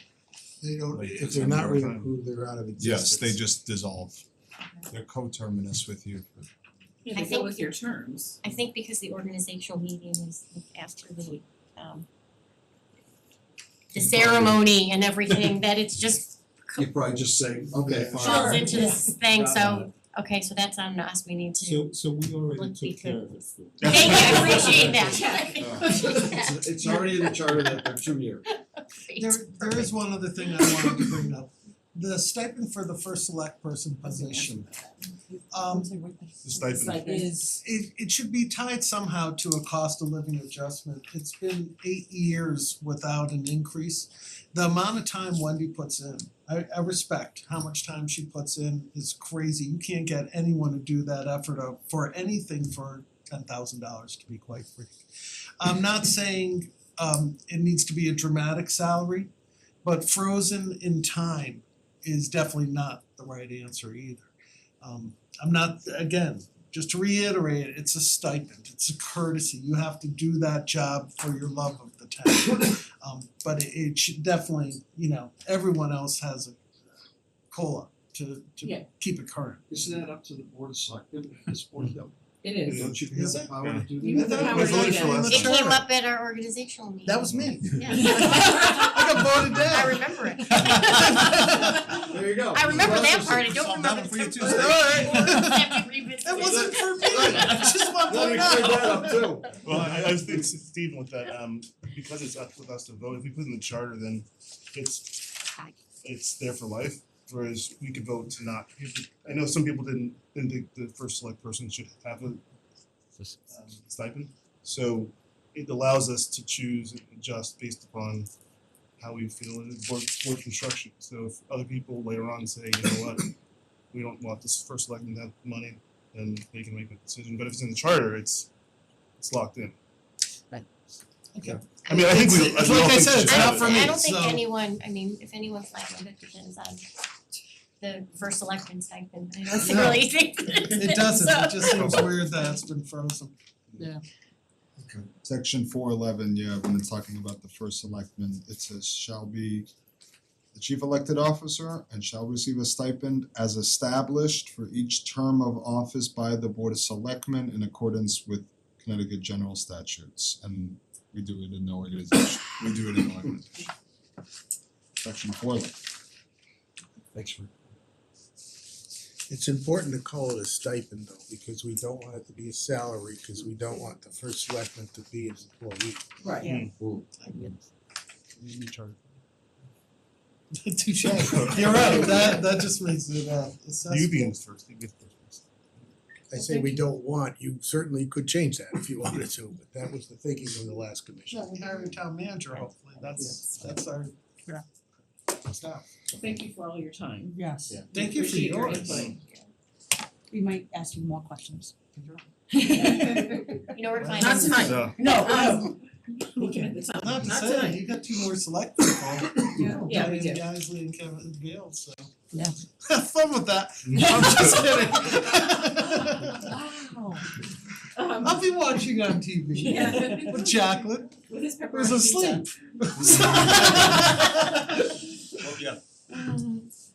So the next item is the charter board the commission written comments that were given to us as submissions. Can I? Yes. I would like to make a motion to table that for our next meeting. I'll second it.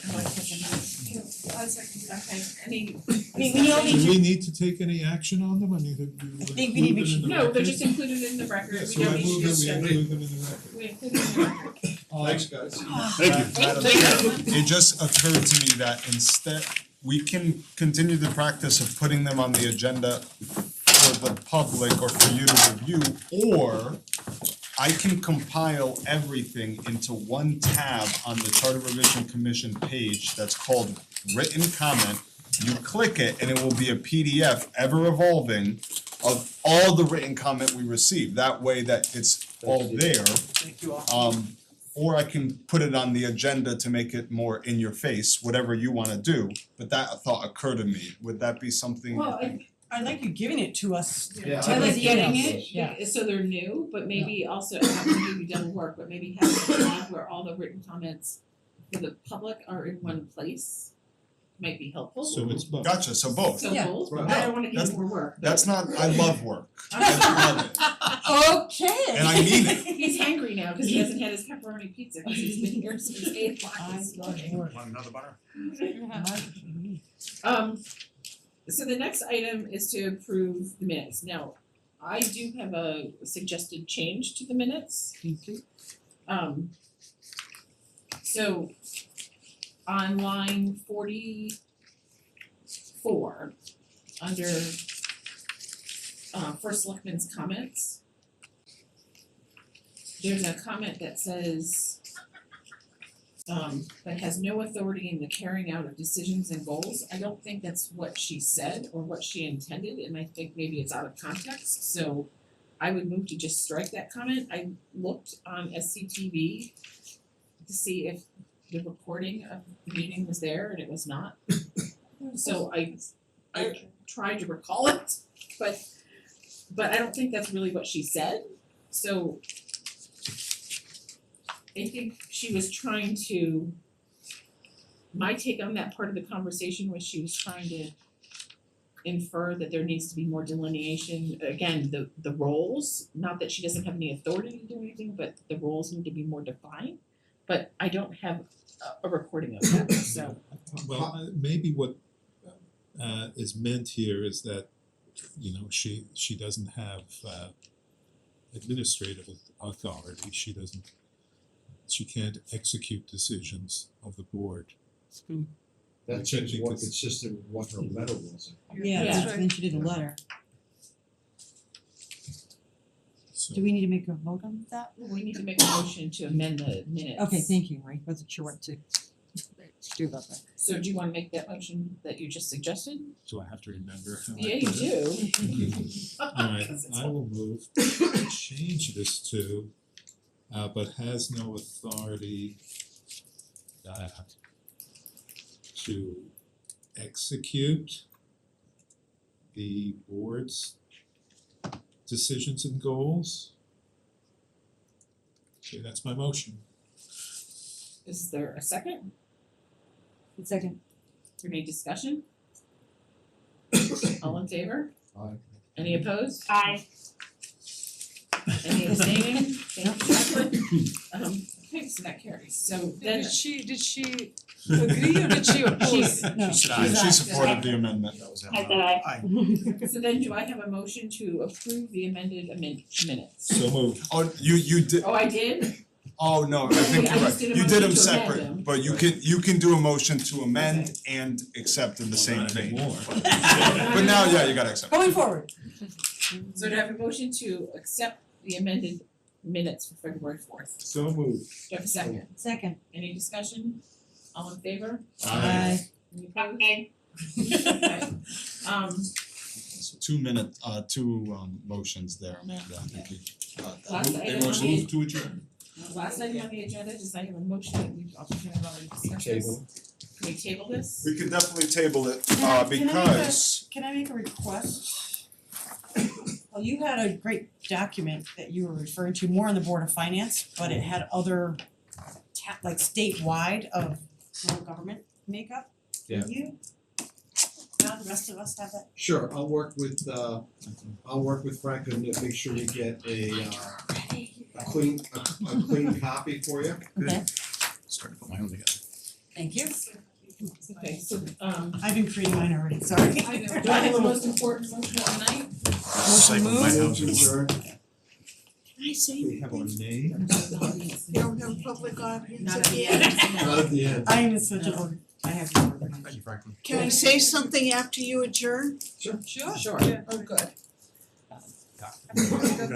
No, I don't do, is What's there a that? motion to? We'll be out of the room, though. Do I have a motion to Yeah, adjourn the motion to meeting? adjourn. Have we, Is there a second? second, Okay, all in favor? Aye. Aye. Pepperoni pizza.